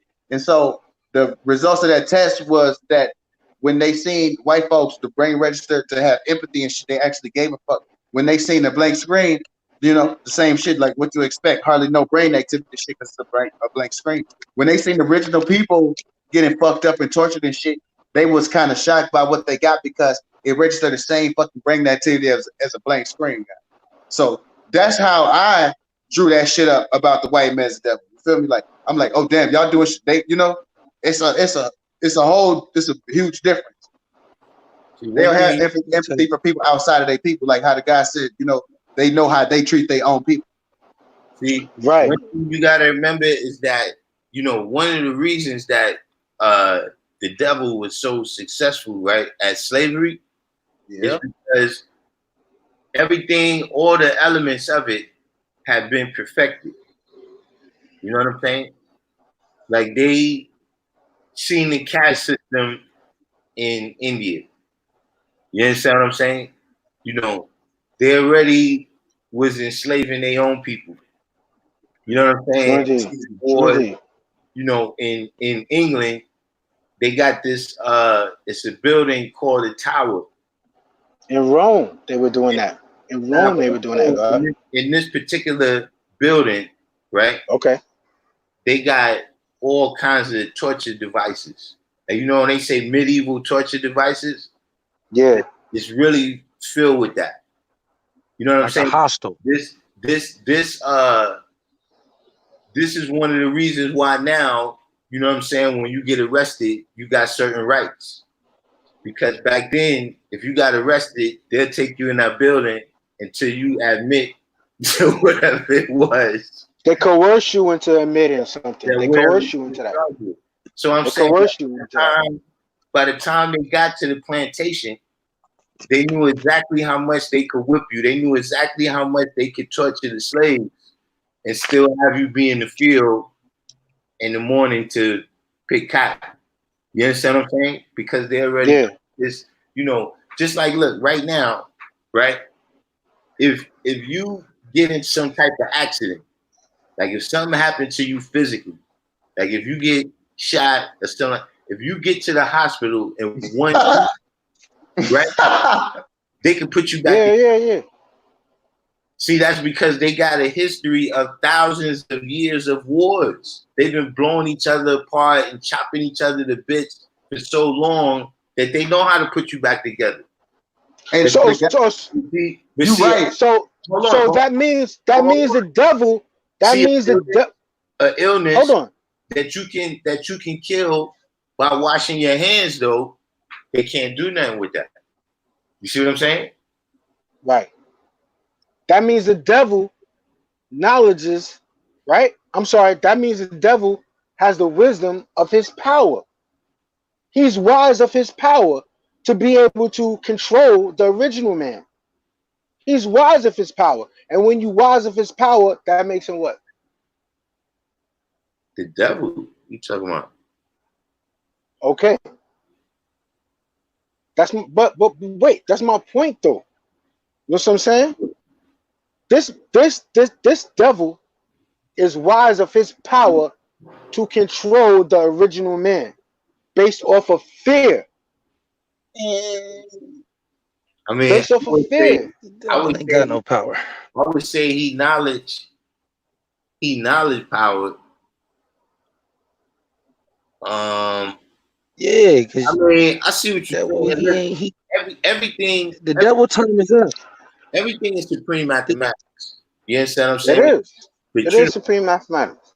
Yeah, I'm saying with his power, he only got the power that we give him, even to exist. Now, God, Darkim, if you go back to the beginning of this bill, I specifically said that. No, I'm sorry. I said that in the IG, and I said like, yo, when we was talking about before, we talking about the God, the true devil, right? The true devil is the one who's in control, right, of your hell, death, and destruction. Well, who gives the devil the power to control your death, hell, and destruction? Who gives the devil that power? That's you. You do. That's why you wisdom that power though. You exactly. Wisdom that power. The devil don't wisdom power. That's my point. The devil know the power, and he lies to you and gets you to do it. You do his deeds. That's my point, God. But when the devil does that, we're still the ones who are in control of that. So we still give him the power to rule over us. But he doesn't have he doesn't have that power unless we give it to him. I got a question. We give it to him, God. Come on. You said you in the. That's my point. I got a question for God Cypher Divine. What up, God? I'm here. Peace. Because okay, you like mathematics, right? I'm dealing with mathematics, yeah. So I got a question. Okay, so what is 196 million? We're just gonna do that. Get a calculator and divide that by how many square land, how many square miles of land we got? Because you said you got the 1 through 40, right? Am I breaking up? Nah. Am I breaking up? Nah, God Cypher Divine froze. Damn. Can y'all hear me? Yeah, I can hear you. I can hear you. God Cypher Divine froze.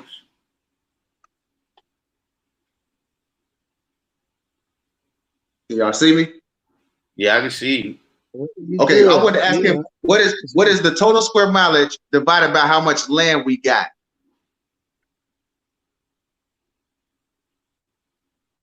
Because they talking about the useful land.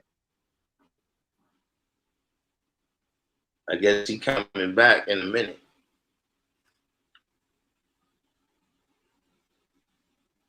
Yeah, because I mean, if we're gonna be talking about the degrees, then let's just do a little bit of the knowledge, a little bit, you know? Do a little bit of the knowledge, bro. Savior, you made a good statement up here, man. Through your wise ways and actions, they're gonna want to know what you got. You know, that's what it is. You know what I'm saying? That's what I was saying. You know, you're not separating yourself from the people, but when they see that you separate yourself from, you know, uncivilized and establishment, you know what I'm saying? You know, they're gonna notice that it's something different about you. You know what I'm saying? You know, and in general, you know, if you get the knowledge and nothing don't change about you, then you're not one of us. You might as well go back to gang banging, go back to drug dealing, whatever that what you're doing. If it don't bring about no change, you more than likely never stop doing that. Yeah, and then it's better for me if you don't call yourself this. You know, so you know, yeah. If it don't bring about no change, so you know when the people see the change, then it's a matter of, you know, if it's for the good or for the bad. You know what I mean? Because change don't necessarily give you a direction.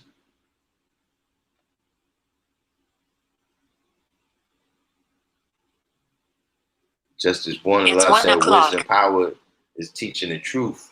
The devil does the opposite, telling lies is devilishment. Yeah, you know. I think I've got it. What I'll do is I'll just leave it. I won't do anything above it. We'll go to the next one. Okay? And when you're ready. Oh, I ain't even see the live chat, boy. I don't know none of man. Say it again. I'm just able to see the chat. We got Shakima in here. Peace, Earth. Got Shakima in here. Okay. And just as going on. Peace, everybody. Peace. She's out people doing it. And Jadata, man. What's up, Jadata, man, bro? I ain't heard from you, bro. She's out there in the epicenter. Man, Shakima be taking heads without even trying to. I'd be dying, boy. She's out there she's out there in the epicenter of the crisis. Oh, yeah. Out there in CLI. True indeed. But you know, yeah, you know, what the devil is doing is only born in fruit for himself. You know what I'm saying? It's not born in no universal proof. I mean, no universal fruit. You know what I'm saying? Because, you know, just his existence is one where, you know what I'm saying, he gotta take in order to exist. Like, just as a matter of you know, Europe is resource poor. You know what I'm saying? And you know, before technology got them to a level, they couldn't really thrive in every environment. Even right here in the wilderness of North America. Like places like South Florida, there wasn't a lot of people down there until air conditioning came up. So, you know,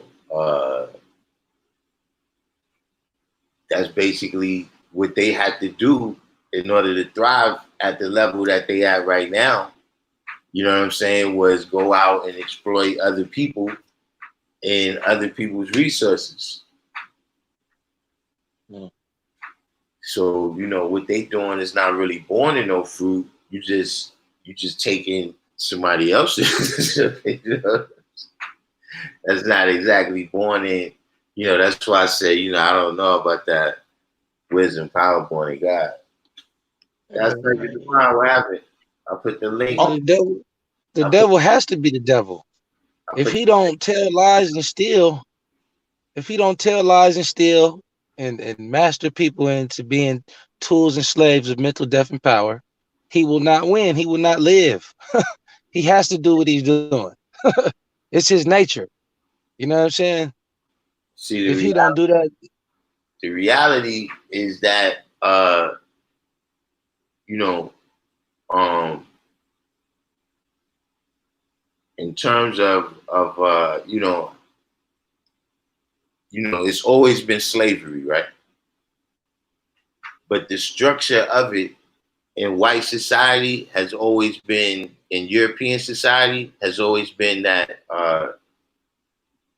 they enslaved some people in order to be able to thrive.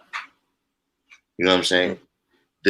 When you see the movie 300, the Spartans, yeah, those people are not really from that geographical area. They came in and conquered some other people and enslaved them. And that's why they had time to be practicing all their warrior stuff. That's why and the Italians went in, conquered them, the Romans went in, conquered them, and took their language. You know what I'm saying? Started enslaving, you know, all the other Eastern Europeans that was around their area. You know what I'm saying? So every civilization that they've had, you know, every time that every thriving civilization, you know, it was some degree of slavery, you know, serfdom, peasants, indentured servants. You know what I'm saying? There never really was a time that they just had a civilization that was just based on building. You know, and the same might could be said, you know, for you know, civilizations of original people too. You know, I don't know. That hasn't been the result of my research on them, though. You know what I'm saying?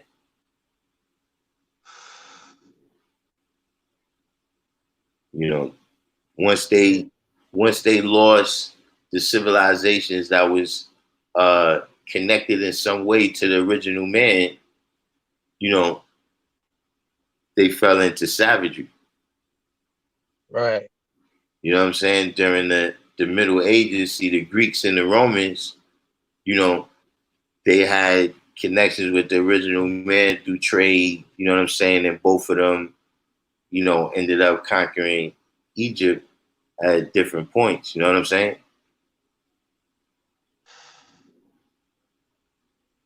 Right. So follow. yeah, when you see these times, you know, you see a lot of advancement amongst them.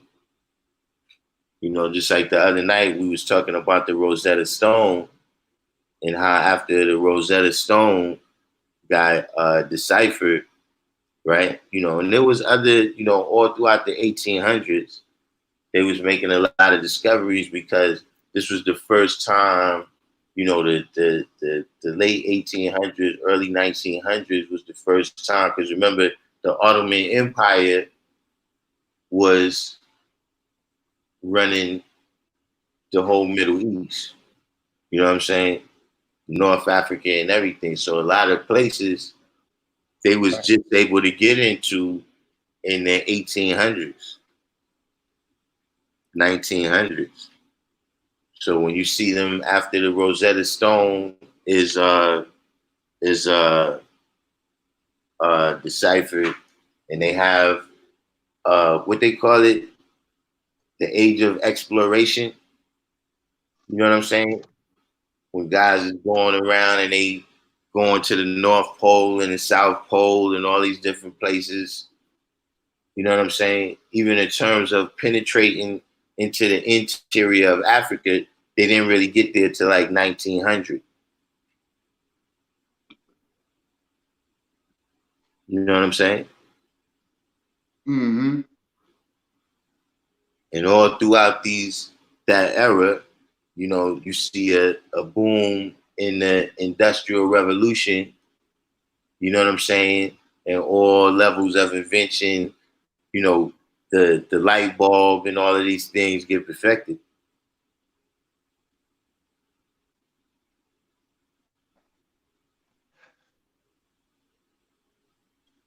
Yeah, you know what? The first light bulb that they made didn't even blow, and they actually made light bulbs that blow so that they could sell more of them hoes. Yeah, you know, I saw that. What did they call it? The 10,000-hour light bulb or something? I forgot. See, I be reading some of this stuff, man, and I don't even be thinking to like try to remember like a lot of that stuff, man. I read so much stuff like the first tires, you couldn't even bust those. But then they started making tires that actually pop so you can sell more tires. Yeah, that's like the first time. That's the concept of planned obsolescence. You know what I'm saying? That you know, that was a battle that happened between you know, corporations and their scientists. You know what I'm saying? Because the scientists, they going in there trying to you know, invent the best thing that they can. But the businesses is like, you know, like you said, you know, if we sell somebody a light bulb and it, you know, it lasts for a lifetime, that's not a very good business model. You know what I'm saying? So I got food in my beard. Y'all ain't gonna tell me I got food in my beard. who's these people right here? The bar just put some names right here. Mungo Park, David Livingston, H. Stanley, the Lander brothers. Who are these people? Let me see. These must be some explorers. Mungo Park. Yeah, you know, the bar is his family is from Nigeria. So he might have some particular knowledge on the explorations that was going on into the interior. You know, even wherever they went into the interior, they might have went like on the river or something, but they couldn't penetrate.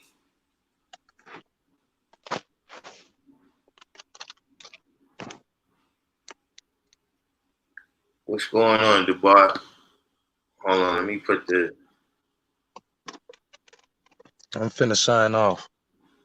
All right, all on the business. Peace, God. Peace to the good guys. Hey, Yes, good sir. hearing your voice, brother. Peace. That brother was building, man. But Yeah. Peace.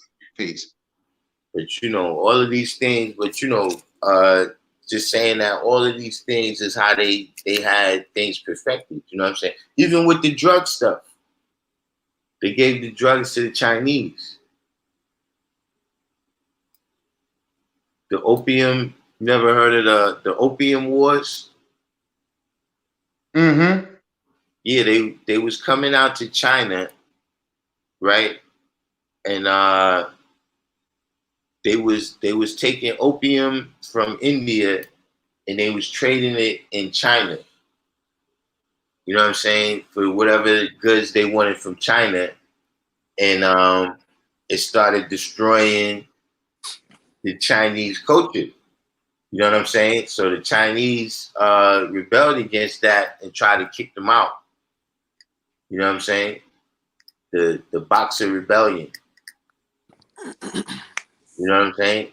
But so you know, all the different things that they instituted over here, that's one of the reasons why it worked so good, is because they already practiced it for, you know, hundreds of years before they applied it to us. That's what I'm saying about a lot of these laws that you see right now. You know,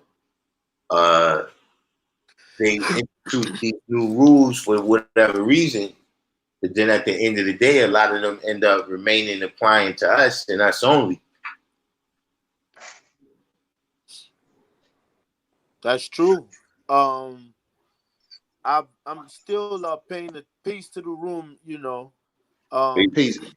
Just to answer to that last part in terms of how they apply certain rules to certain people in different geographical areas, you see, you know, the layers of their, you know, like tracing, which is basically, you know, them, you know, just trying to like look for those people that are strong, you know, that, you know, they practice, you know, universal precautions, they clean up, keep a sterile environment, and more importantly, even if they're in areas where they say that virus is 8 minutes in the air, they're still strong not to even have it, just because, you know, they've had their history of, you know, beating viruses, because their immune system, see, once you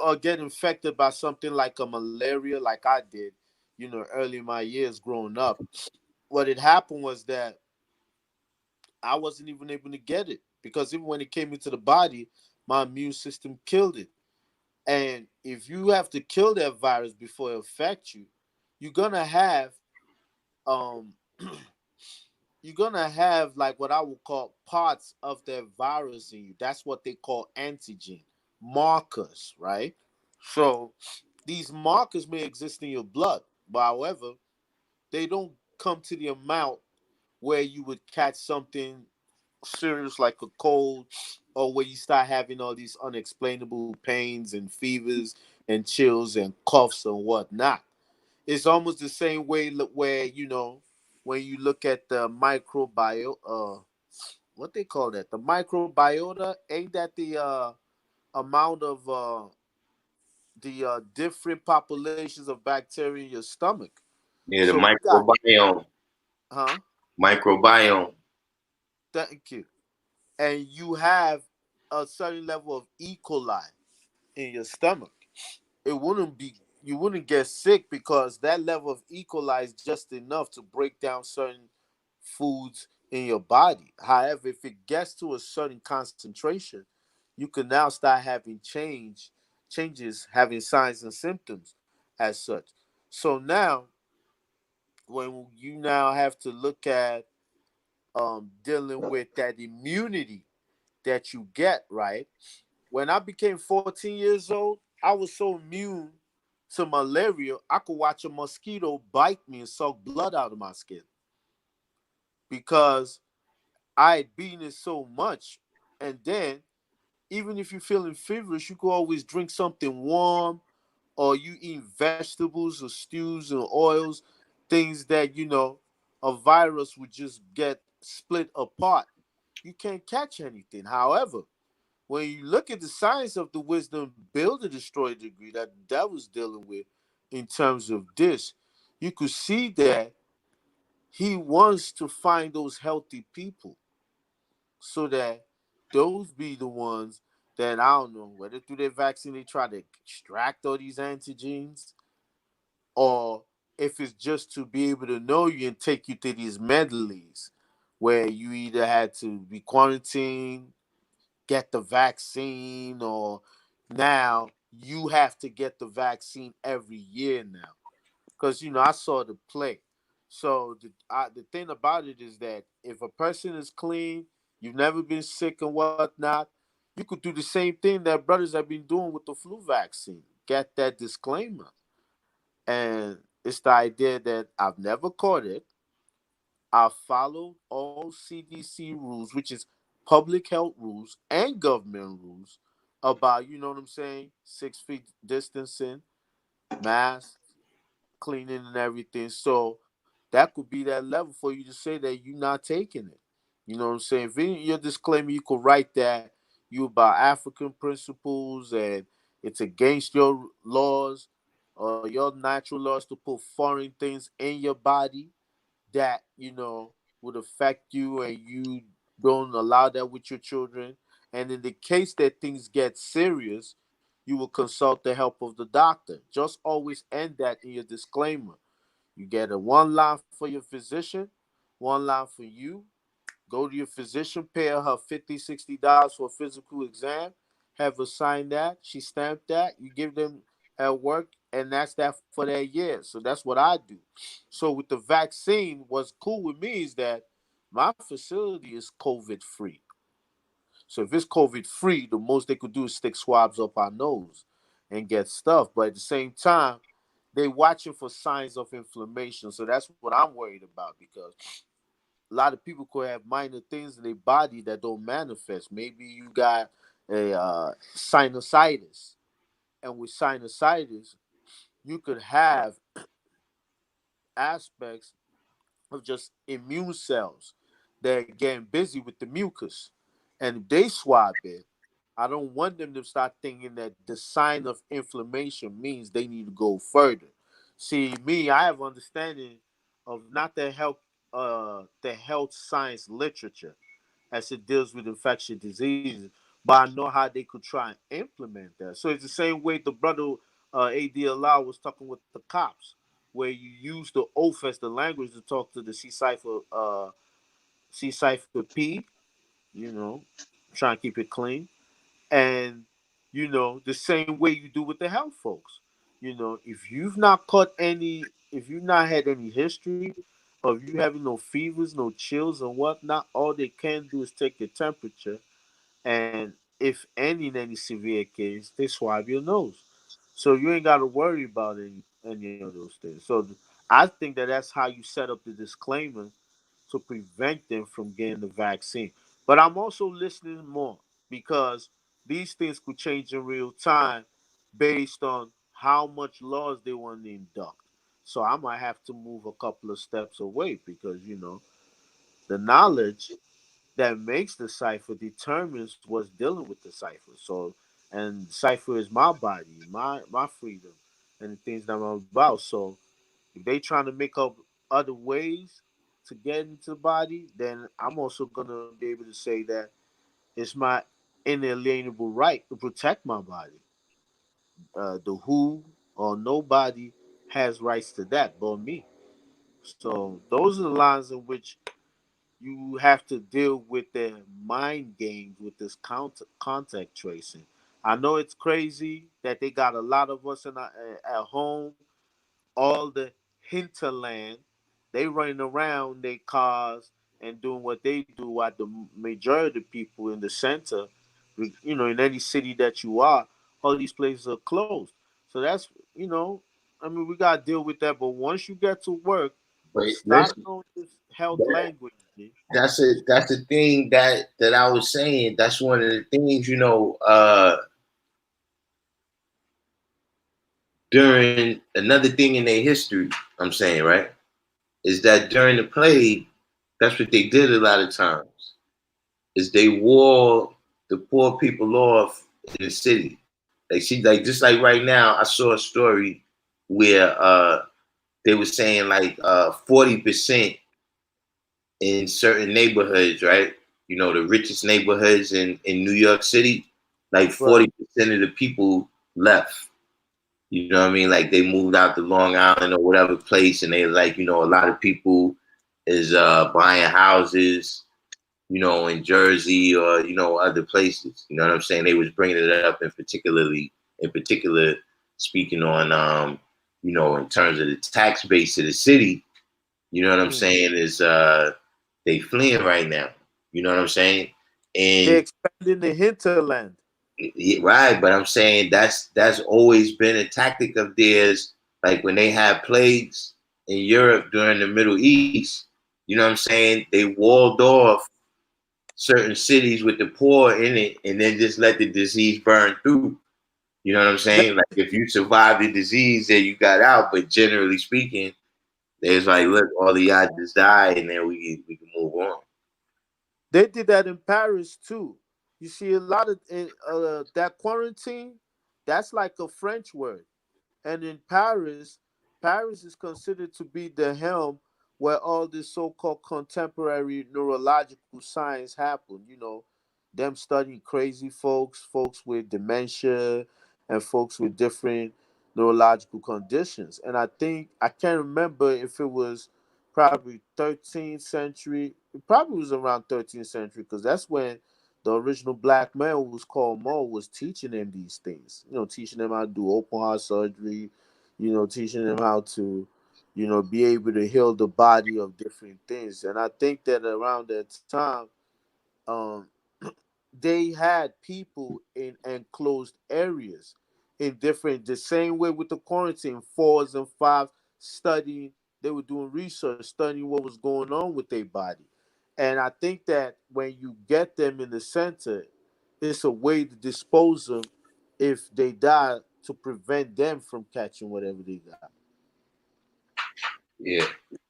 But what's the science with these names you put up here? Mungo Park, David Livingston, and H. Um, where the Mungo Park was the that's like the I think if my memory is serving, Mungo Park had to be, I'm not sure, I'm thinking he's either Scottish or British, but he was the one that came to the place, you know, they call Nigeria now, through the river Niger in that 14th century.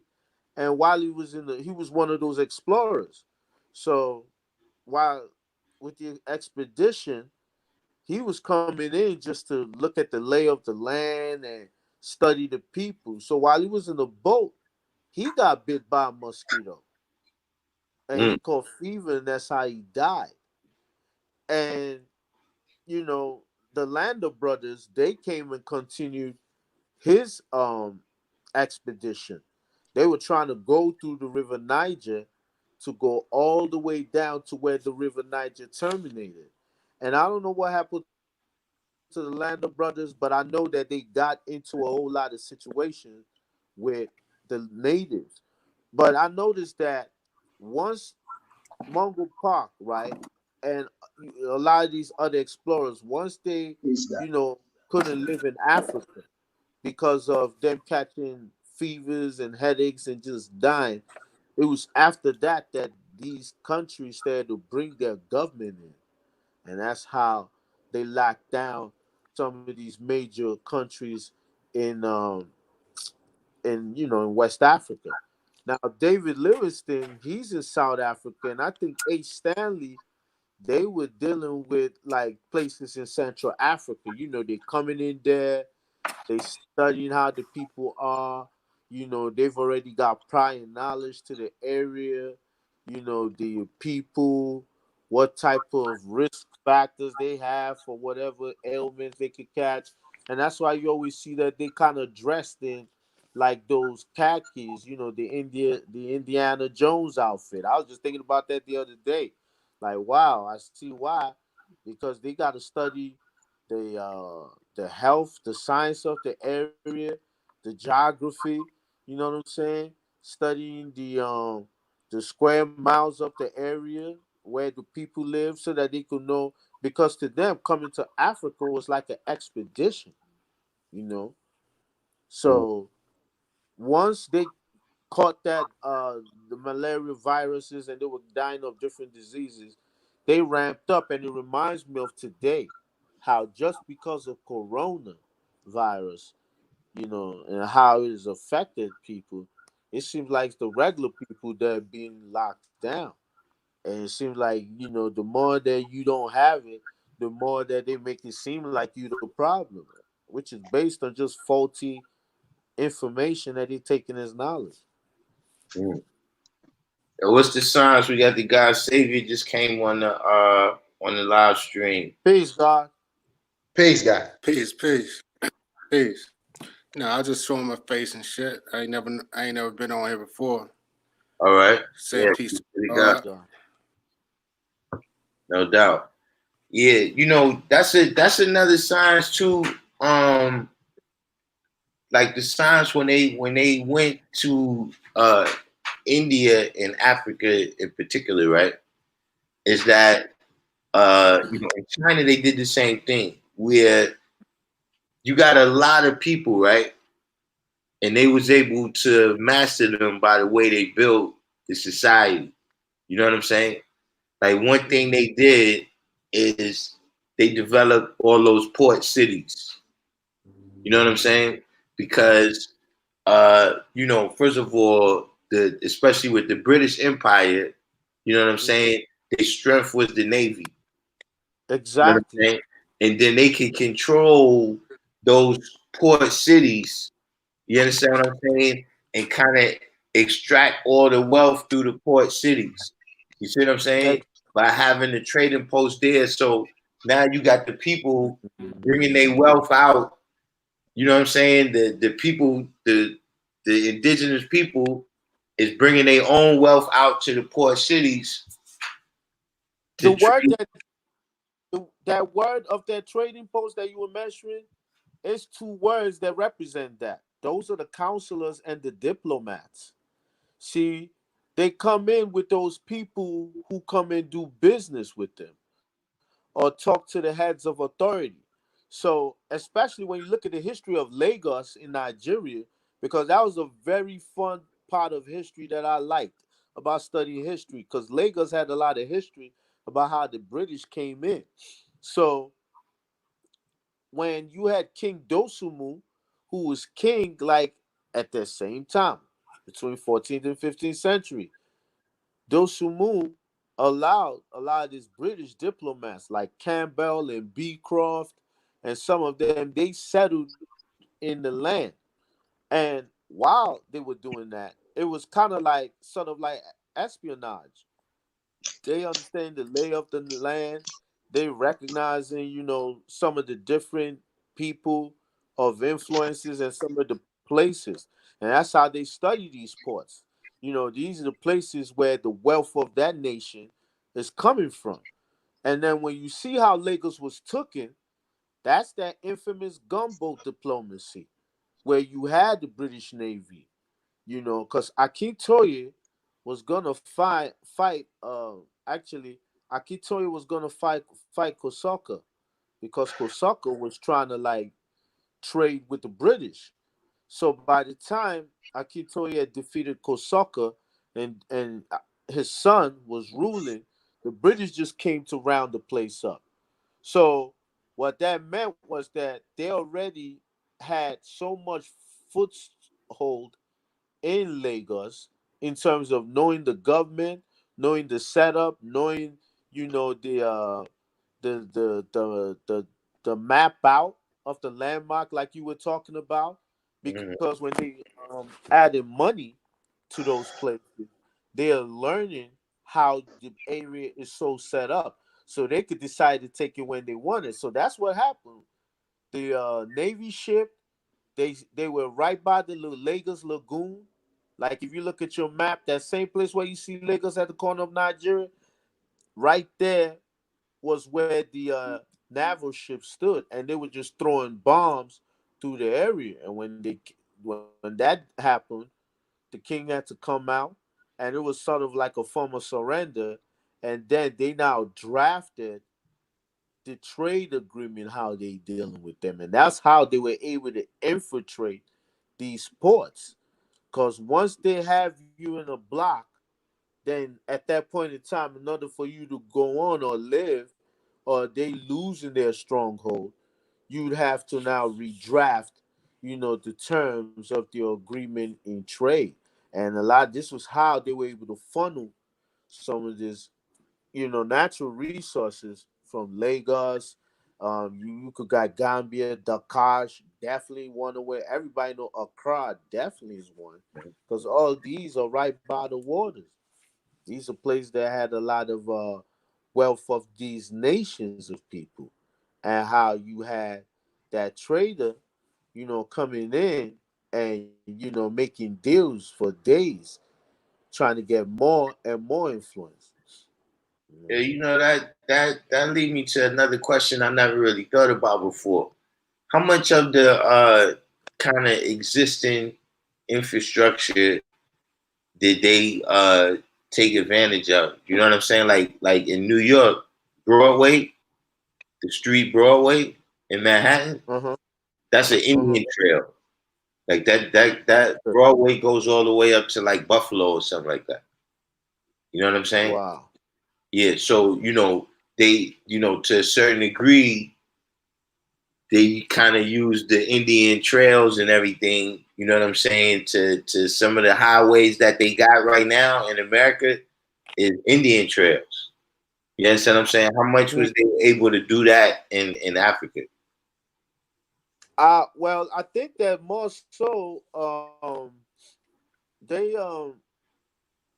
like I don't have no solid history on, I know major streets in Lagos, but I don't know how much that was based on the planning that came from foreigners.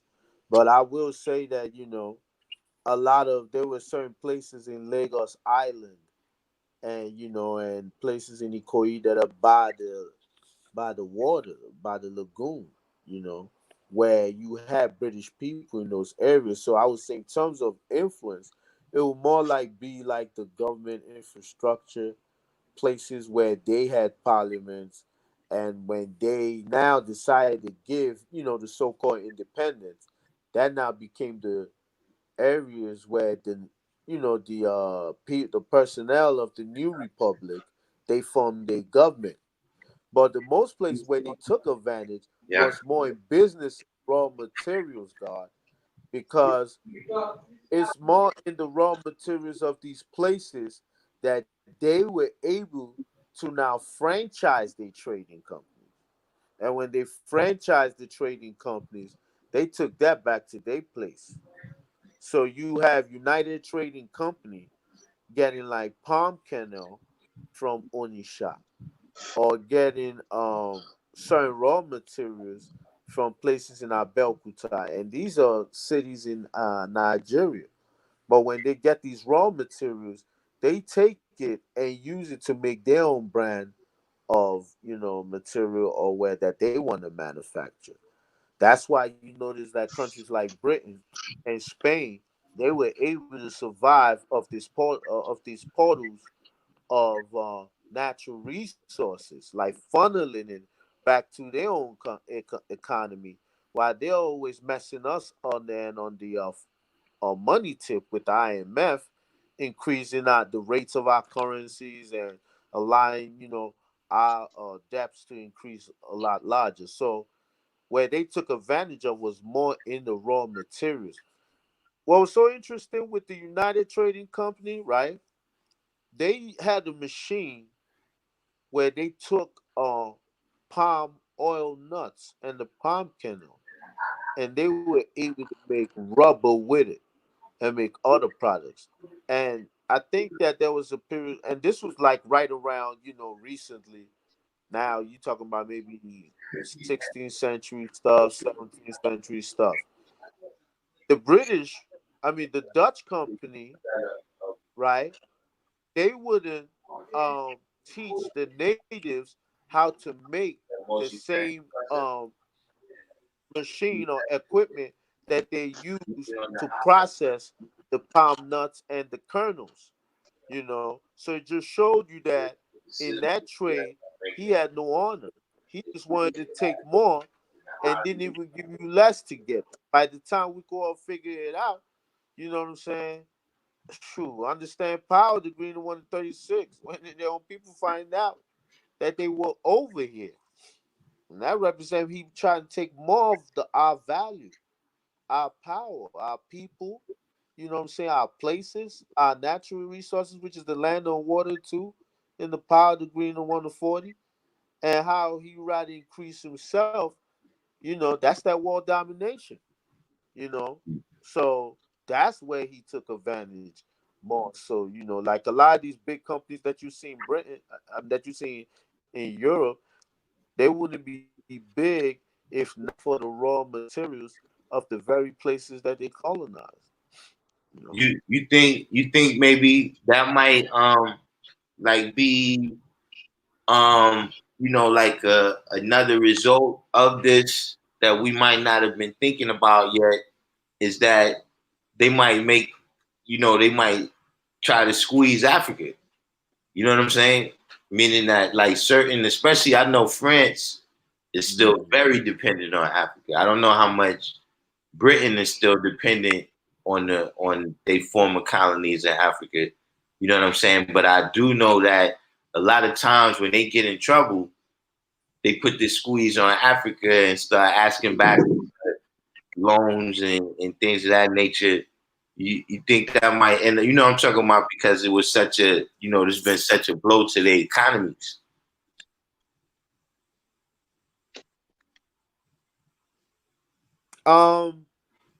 We've been hearing stories lately of how some of these countries, not just superpowers like China, but even places like Italy, how you see them in Ethiopia trying to take over land. I remember me and Powerful, we had read something in Ethiopian newspaper, and he was trying to read the language, but he was able to show me like, man, they're coming out to take land and take places. So I think that whatever it is we hear in the news about how, if there's going to be any rate of migration, I won't put it past them, because now they begin to see that, land is much more important than whatever their tech world could provide.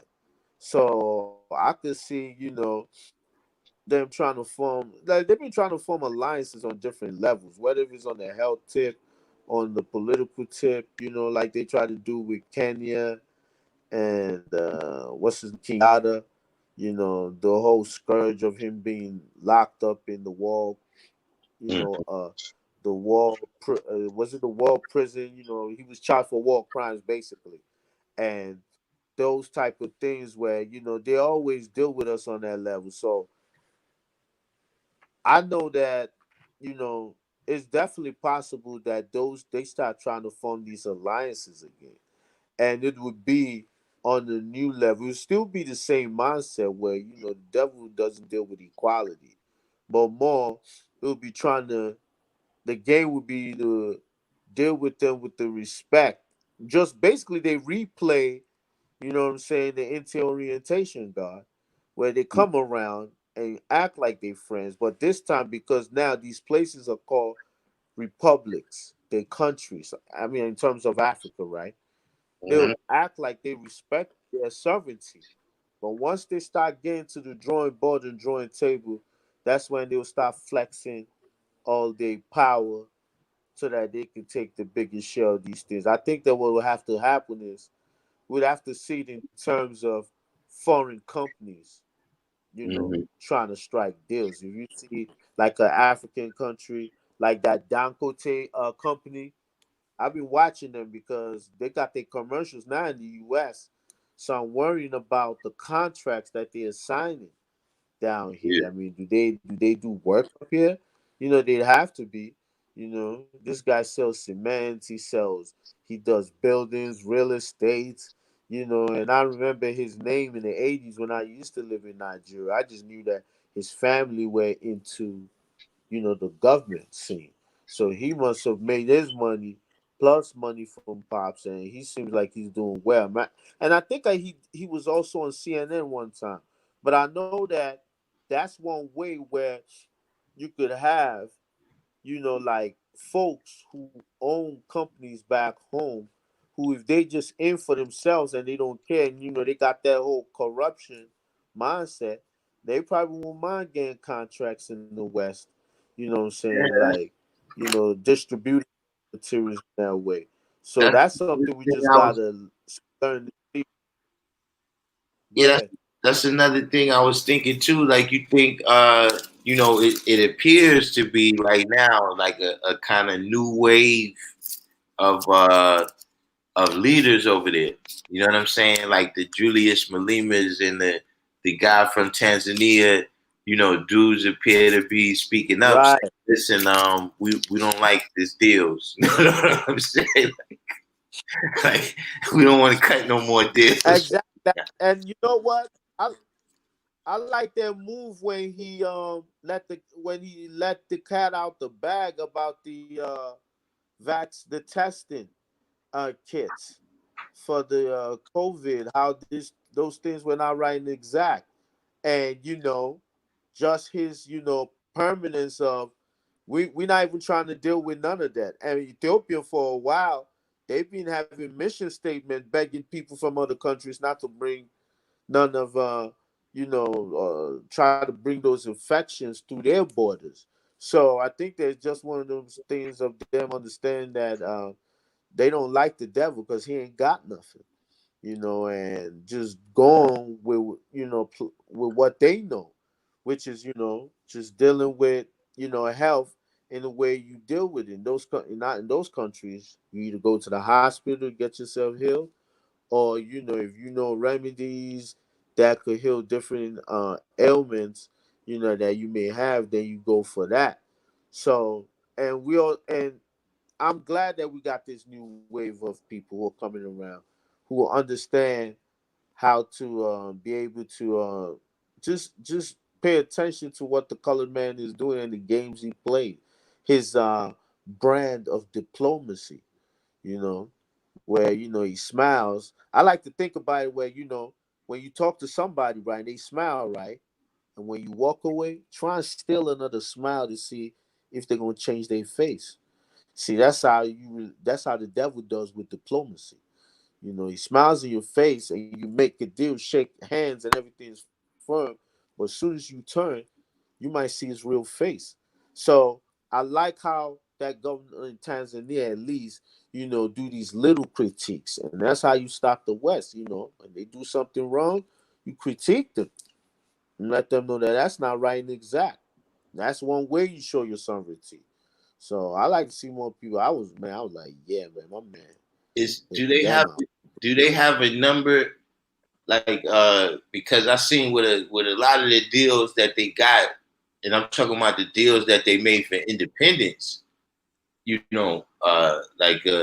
was a lady, she was a diplomat from an African country. I can't recall her name or exactly what country, but she was speaking on the deal that they made for independence with France, and they have to send, I think she said, 70% of all the revenue that they collect from taxes, they got to send it to France, and then they got to French, ask for it back.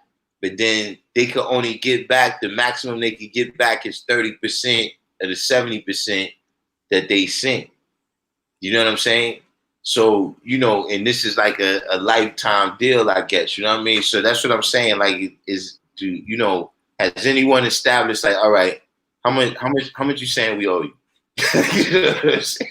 Like, look. oh well, the thing about the French is that the French they very dirty with that. Like, even people have been making those reports of how the French are still, trying their wealth is based on those countries that they took during those, colonial days or those days of colonization where they in ships and going and looking for the booty, which is those ports.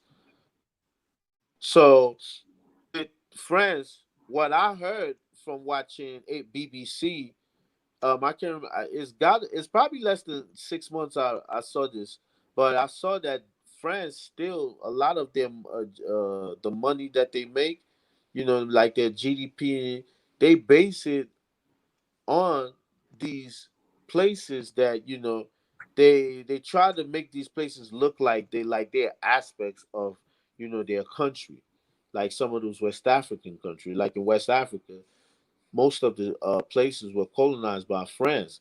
So if you have those places coming into your country, and that's how they do it, they lessen certain, they give those countries immunity in terms like the type of immunity they wouldn't afford any other country. Like any other country, if they have to come to your country or come to France, they just like everybody else, they'd have to come in the proper way, have a passport, or if they have a different passport, then they'd have to be checked. So what they do with France is that they allow all these other countries that they've colonized they've recognized their passports, letting them come in. They have certain deals with them. So because of that, it makes these countries look like they are parts of a whole French, I don't know, national entity and stuff. So, and then all these business deals that's occurring, you see it with them. Now, I've not heard of any other country. I just know that France, they sort of like that, like their wealth is based on the countries they've colonized. Now, with people like the Dutch, who don't have too much, I think the Germans took over Gabon. I think no, Equatorial Guinea, and I think Gabon might be the Dutch. But any other place is either France, maybe a few spots Spain, but British. With the British, even though they allowed some of these other countries to be, their own republics, they still do the same thing with some of these small islands that they run. Like, all the islands that you see right at that the cup of where Africa is. A lot of them are owned by, like, Spain, like the South, the Principe, you know, the Cape Verdes, which I think Cape Verde should be, I can't remember, I don't know if it's Spain, but these countries and some of those places, they treat these places like they're part of their old country. So that's kind of like cheating and shit. That's like being on two teams. You playing sports. You know, I don't know. So I don't know. I don't know of any other country now, any of all these other European countries that has the same thing that France have with certain countries in Africa. Yeah. But I know, like that was uh, like it's like I get, well, maybe only here in America. You know what I'm saying? When they talk about what happened to Gaddafi, they mostly just speak on the American involvement. You know what I'm saying? But France was heavily involved with that too, with bombing Libya. You know what I'm saying? Because he was proposing something that was going to be exceptionally detrimental to them. Yeah, that's the I think I heard that he wanted to build an African central bank. So, and I think that the way he got killed, he was in the desert, and you have the Tuaregs that span the whole Sahara Desert, and the Sahara Desert spans Libya, the bottom of Niger, a little bit through Burkina Faso and whatnot. So you always see Tuaregs and their camels and all around. I think that what happened was that some of them popped up on him, and from the video that I saw, you just saw Tuaregs with him, and then all of a sudden he just got killed. So I don't know how that happened. If there was somebody in that camp that had some level of connection with someone that was one of these United States or France. But yeah, we know the French. They're very good with the covert operations. Even when they in that on that campaign with September 11th, or fighting with Iraqi freedom, things like that. They're the ones that usually do covert operations because they got a small fleet of military setups. When you deal with the Air Force, I think that's one of the big, and I think a little bit they Navy. Even I think Italy has a better Navy than the French Navy, from my knowledge. And we know the Brits is more Air Force than just the Army. Mm. They definitely gonna have to squeeze something out of some place to make up for this whole right here that happened Yeah, in the economy. that is true though, man. Because they didn't the numbers come out that showed the projection of how much revenue they're losing. Yeah, and they gotta extract that, out of somebody.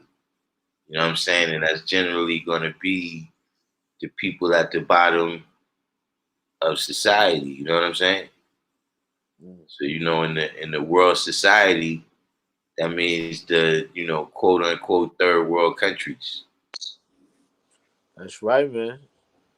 And if it's not for raw materials, what else? For land, you know, trying to expand.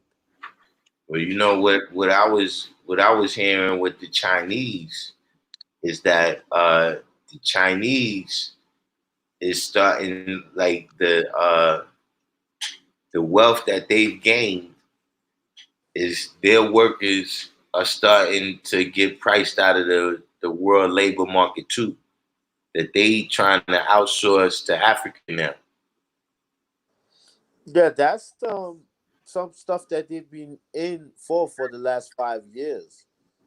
Um, like them making deals with the government of these African countries. Um, I think that Chinese have their foothold in Tanzania. I know that they definitely in Ethiopia. Um, a little bit of you got different Asians in Nigeria itself, but I don't think that I think we're a little bit too sovereign to allow the Chinese to come in, but it's more like just regular merchants of their people who live in Nigeria who probably got their own thing going on. But it's interesting how they're gonna make some places in Africa be annexes of their own government, of their own country, of their own more so of their own economics. Hmm. So how that will play out, one has to wait and see. We gotta start paying attention to how, like you said, they've lost the money and that hole they're gonna fill it, and that's gonna come with the different rules, regulations that they begin to change where they could meet the projections to make that money back. So that's why I'm paying attention to the news a little bit more these days. You know. How much of the issue you think is religion, that like each of these different people that come in, they Mm. accept their religion, you know what I'm saying? And they actually end up believing in that religion more than the people that gave it to them. You know what I'm saying? Because if the people that gave them that religion really believed that, they wouldn't treat them like that. Yeah, well, that's based on when you begin to not understand your power to be able to survive for yourself, or you be able to build. When if you have a way that's been plus for you for different centuries, why would you take on a new idea that would change that, but that's not adding on to that? So I think that that's also another level of trading where we trade our nature, our culture, how Mm. we speak, how we talk, how we move, the very things that give us pride, and we're willing to take you know something from somebody else just because we want to align ourselves to it, man. That's basically that those aspects that define the social, the political, and the economical brainwash of our people, back there. See, that brainwash, you begin to like the devil. You think that everything that comes from it is of value. So you try to adopt the ways in which he does and sees, things. So with us now beginning to, instead of you being Ajibola now, your name is AJ and you J, and that's just in the current sense for people who are younger now that I know that they might, not really care about their culture, where they're from, and they would try to like peonize or Europeanize, you know, how they express themselves, and not really see value for where they're from. But most of the people that you see that deal like with the colored man's culture and religion, a lot of it just comes from them not really having no understanding, just seeing the way in which he does things as what's in vogue for you to get recognition. So now a person just they don't understand, they just don't realize that you've been taught to be illiterate. Illiterate to who? Illiterate to who you are in your nature, for you not adopt different things that have nothing to do with you, that debase you. You take on his name, that's a slave name. And it's not just, nobody's saying that the name is something bad. Like, I don't have nothing against anybody named John or these names, but when you have a black man take a foreign name, a name that we know the what's the word I'm looking for? We know the circumstances to one who has a name foreign to his nature. And if you don't understand, that's that chains in your brain. The chains they take from your feet. When first of all, they don't whoop your ass. Hey, that's for emphasis. Excuse me. Whoop your ass for so many days and years, and now they take the chains from the feet and now place it into they now wrap around your brain, and that comes in the form of you not being John, now you being Lewis. You trading your original name for a name that's not of you. Now you Baptist, you Presbyterian, you're Methodist, rather than you understanding your family and your culture, your original It's culture, 2 o'clock.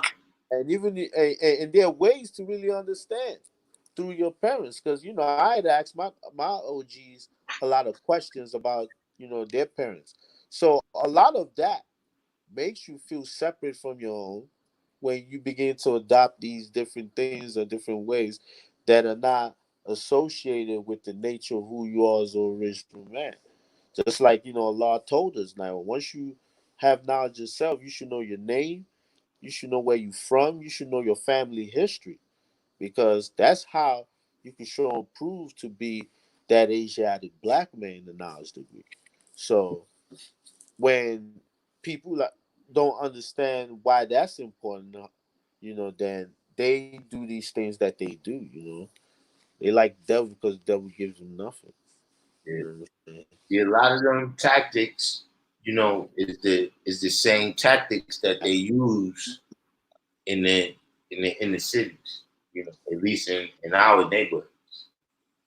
You know what I mean? In terms of, how they shift the development, you know what I'm saying? And even in terms of, a lot of times they recruit the best and the brightest to their side. You know what I'm saying? Because, like I said, they got, this is where it looks like all the resources is. Like I even saw, it was a news story one time, and it was about when the Africans was refugees. They was going into Europe. You know what I'm saying? And the dude, Oh, the right. dude said, "Listen, man, they trying to get to the place where they see all they see all the goods from their country going. They trying to get over there. You know what I'm saying? Like, they, they not stupid, man. They see what's going on. Like, I need to get over there where my stuff is going, man. You know what I'm saying? but you know, they do the same kind of thing here. You know what I'm saying? You know, just the way they because like you were saying, how they develop the port cities. You know what I'm saying? You know, in the same way, you know, the wages might be higher because of the cost of living or whatever. What do you mean? But you know, biggest cities is near the water. Near pretty the much. You know what I'm saying? And they come in and they build a plant. You know what I'm saying? A GM plant. You know what I'm saying? Whatever it is, and you know that basically becomes the focal point of the community. You know what I'm saying? But at the same time, they have the type of control. You know what I'm saying? That okay, when we tired of you, you know, then we'll move the plants to Mexico. You know what I'm saying? Or whatever the thing. Like it reminds me of that. I just want like when you said how, you know, when you were saying how they set up their infrastructure, their industries in our neighborhoods, where in the long run we get displaced and not do anything for the people. It reminds me of in Baltimore, right, bro? With the what's the name of the company that's in Port Covington? Under Armour? Yeah, yeah, Under Armour. Hold up, what? Like, which one were you talking about? Well, just the Port Covington. Oh, that's already been done. But remember that before they got that spot, the Baltimore City Council had to make sure that they like they had to have they had to follow some plans of agreement. Oh, you talking about like to secure the funds for all that? Not just to secure, like if they were gonna vote for them to secure for the funds, they had to have certain projects in Under Armour that will benefit the city. You see what I'm saying? Right. Right. Right. So that's what they were talking about. And you know, when you come in that tone where the people are able to speak for themselves, it's kind of like same thing as you trading. We trading space for this company to be able to make money by bringing their brand of products and actually affecting and influencing the culture of our city. And you know, we have to make sure we get certain things in return, and that's just more than what's them words perks and just regular tokens. So, you know, when you start to when the company starts to speak their language, saying that, well, we'll make sure that we know we host a lot of social community events.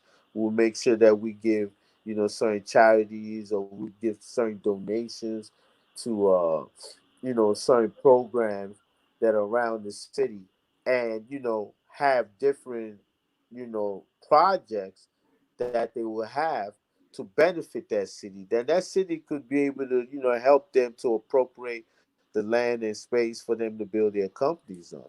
But what will happen is that there are different companies that will really renege in some of these things, you know, where, you know, they might have planned to like assist the people to get jobs, just for example. And when they get set up, they might not really hire a lot of the people that you know, that are part of the areas that, you know, vouched for them to get their space for their property.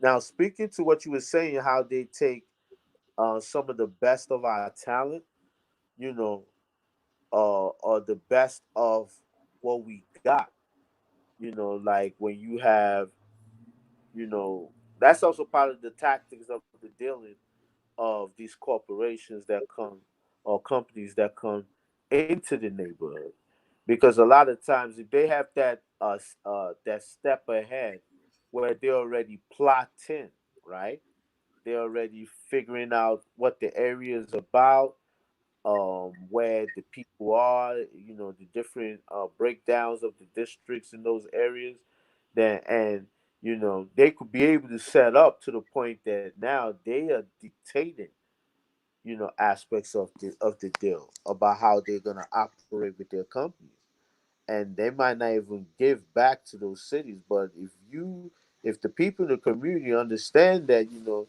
that new plant, you know, is going to be built here, and you know, they can start talking about those issues, and those issues of dealing with them coming over, that could now be ways through which they could begin to negotiate, where that company adds on to that area so that they could now be able to get their space to be able to start their own, industry and business. So I think that that's just key important that we make sure that when we deal with these folks that come into the neighborhood or come into the state, that we make sure that they're able to do, have or implement things that the community could benefit from, Yeah. whether it's programs for children or assistance in some way for families. I just know that in Chicago, these are those type of things that they talk about in those neighborhood council meetings, you know See, because the, go the, ahead. the thing that I seen, that we was talking about it yesterday. You know what I'm saying? We talked about it a couple of times. Is to do that, we got to get off the retail level. You know what I'm saying? Like the retail level of politics where we just vote. You know what I'm saying? But by the time you get it, like right now, you know what I mean?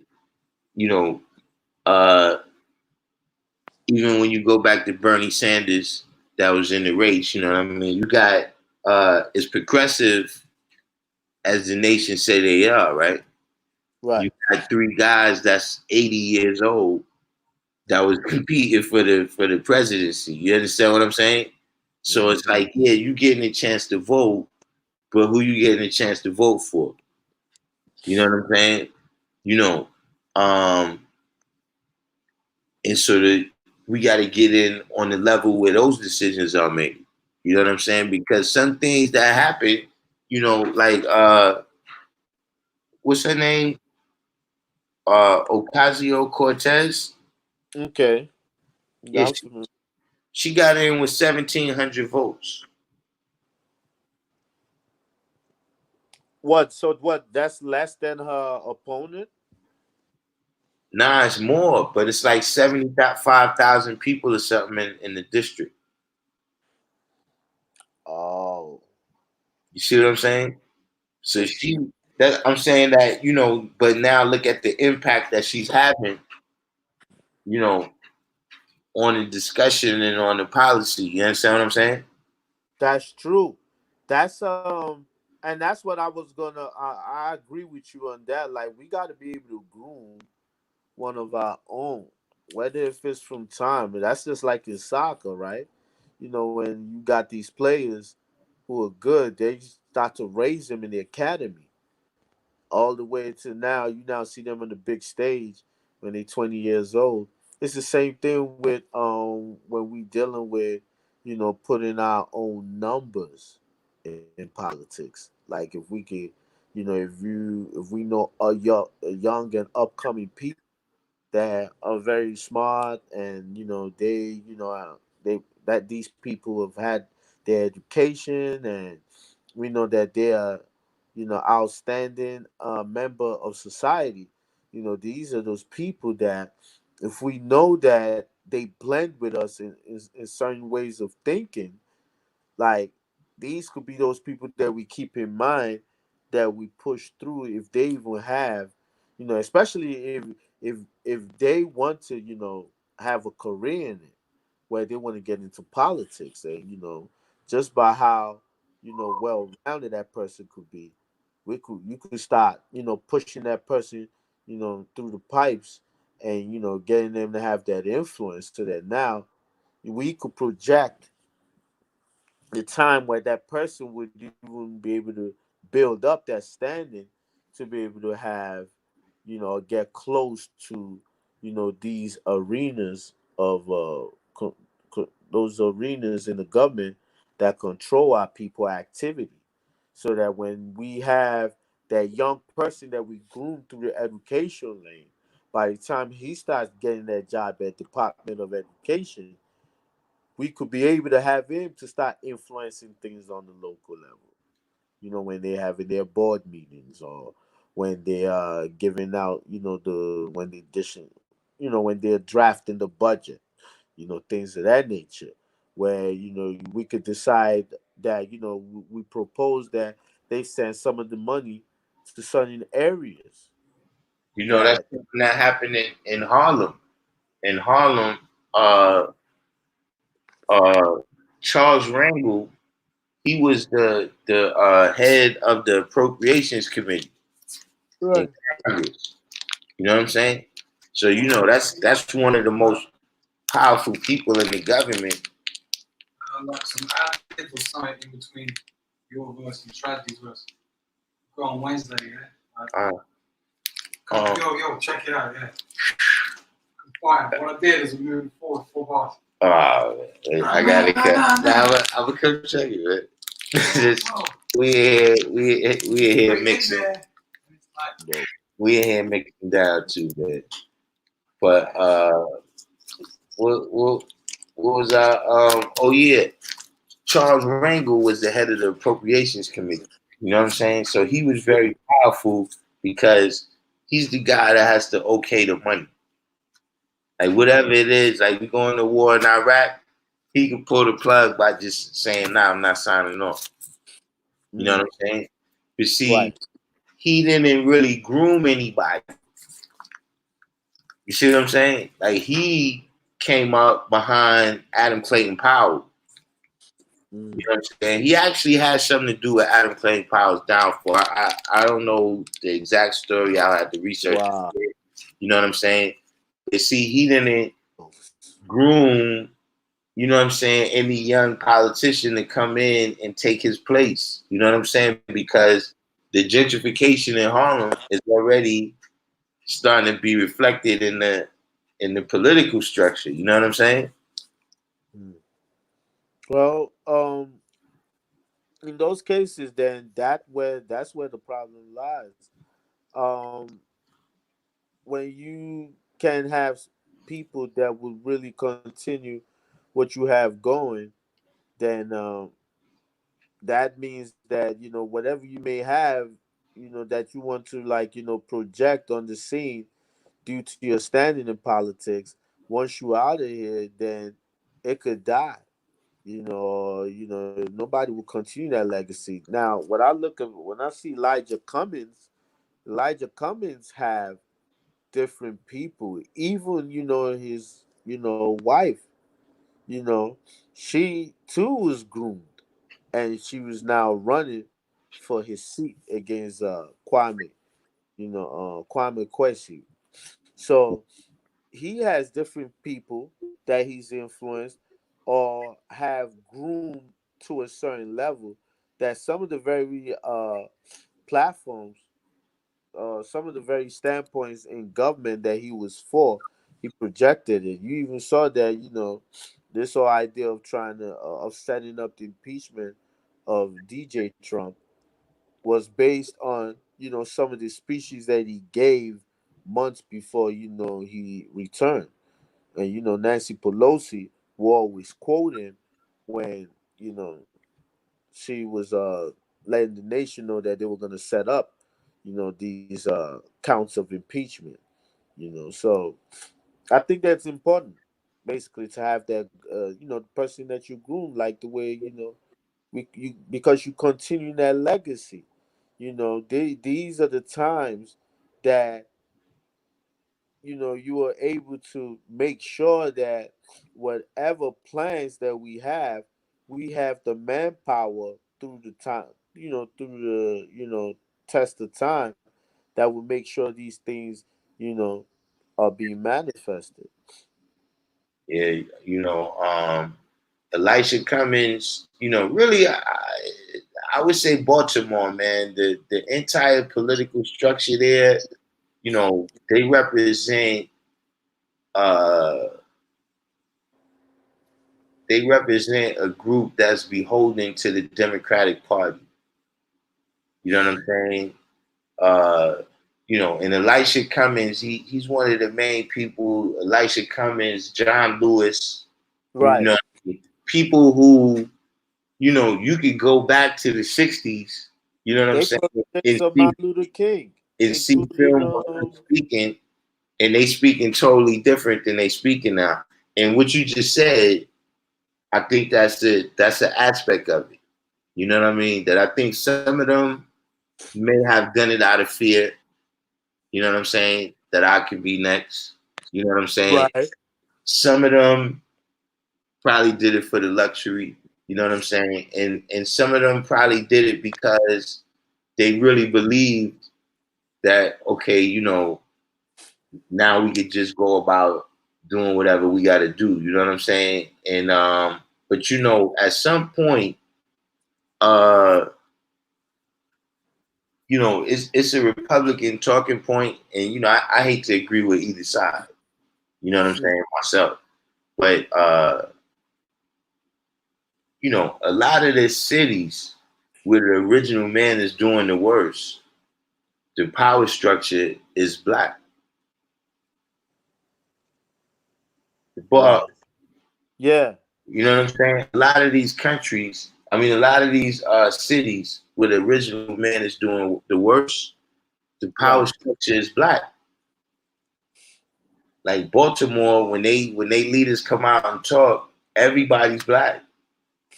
right. I think that's because when you look at the structure in Baltimore, you got like there are different sections of government that are not solid.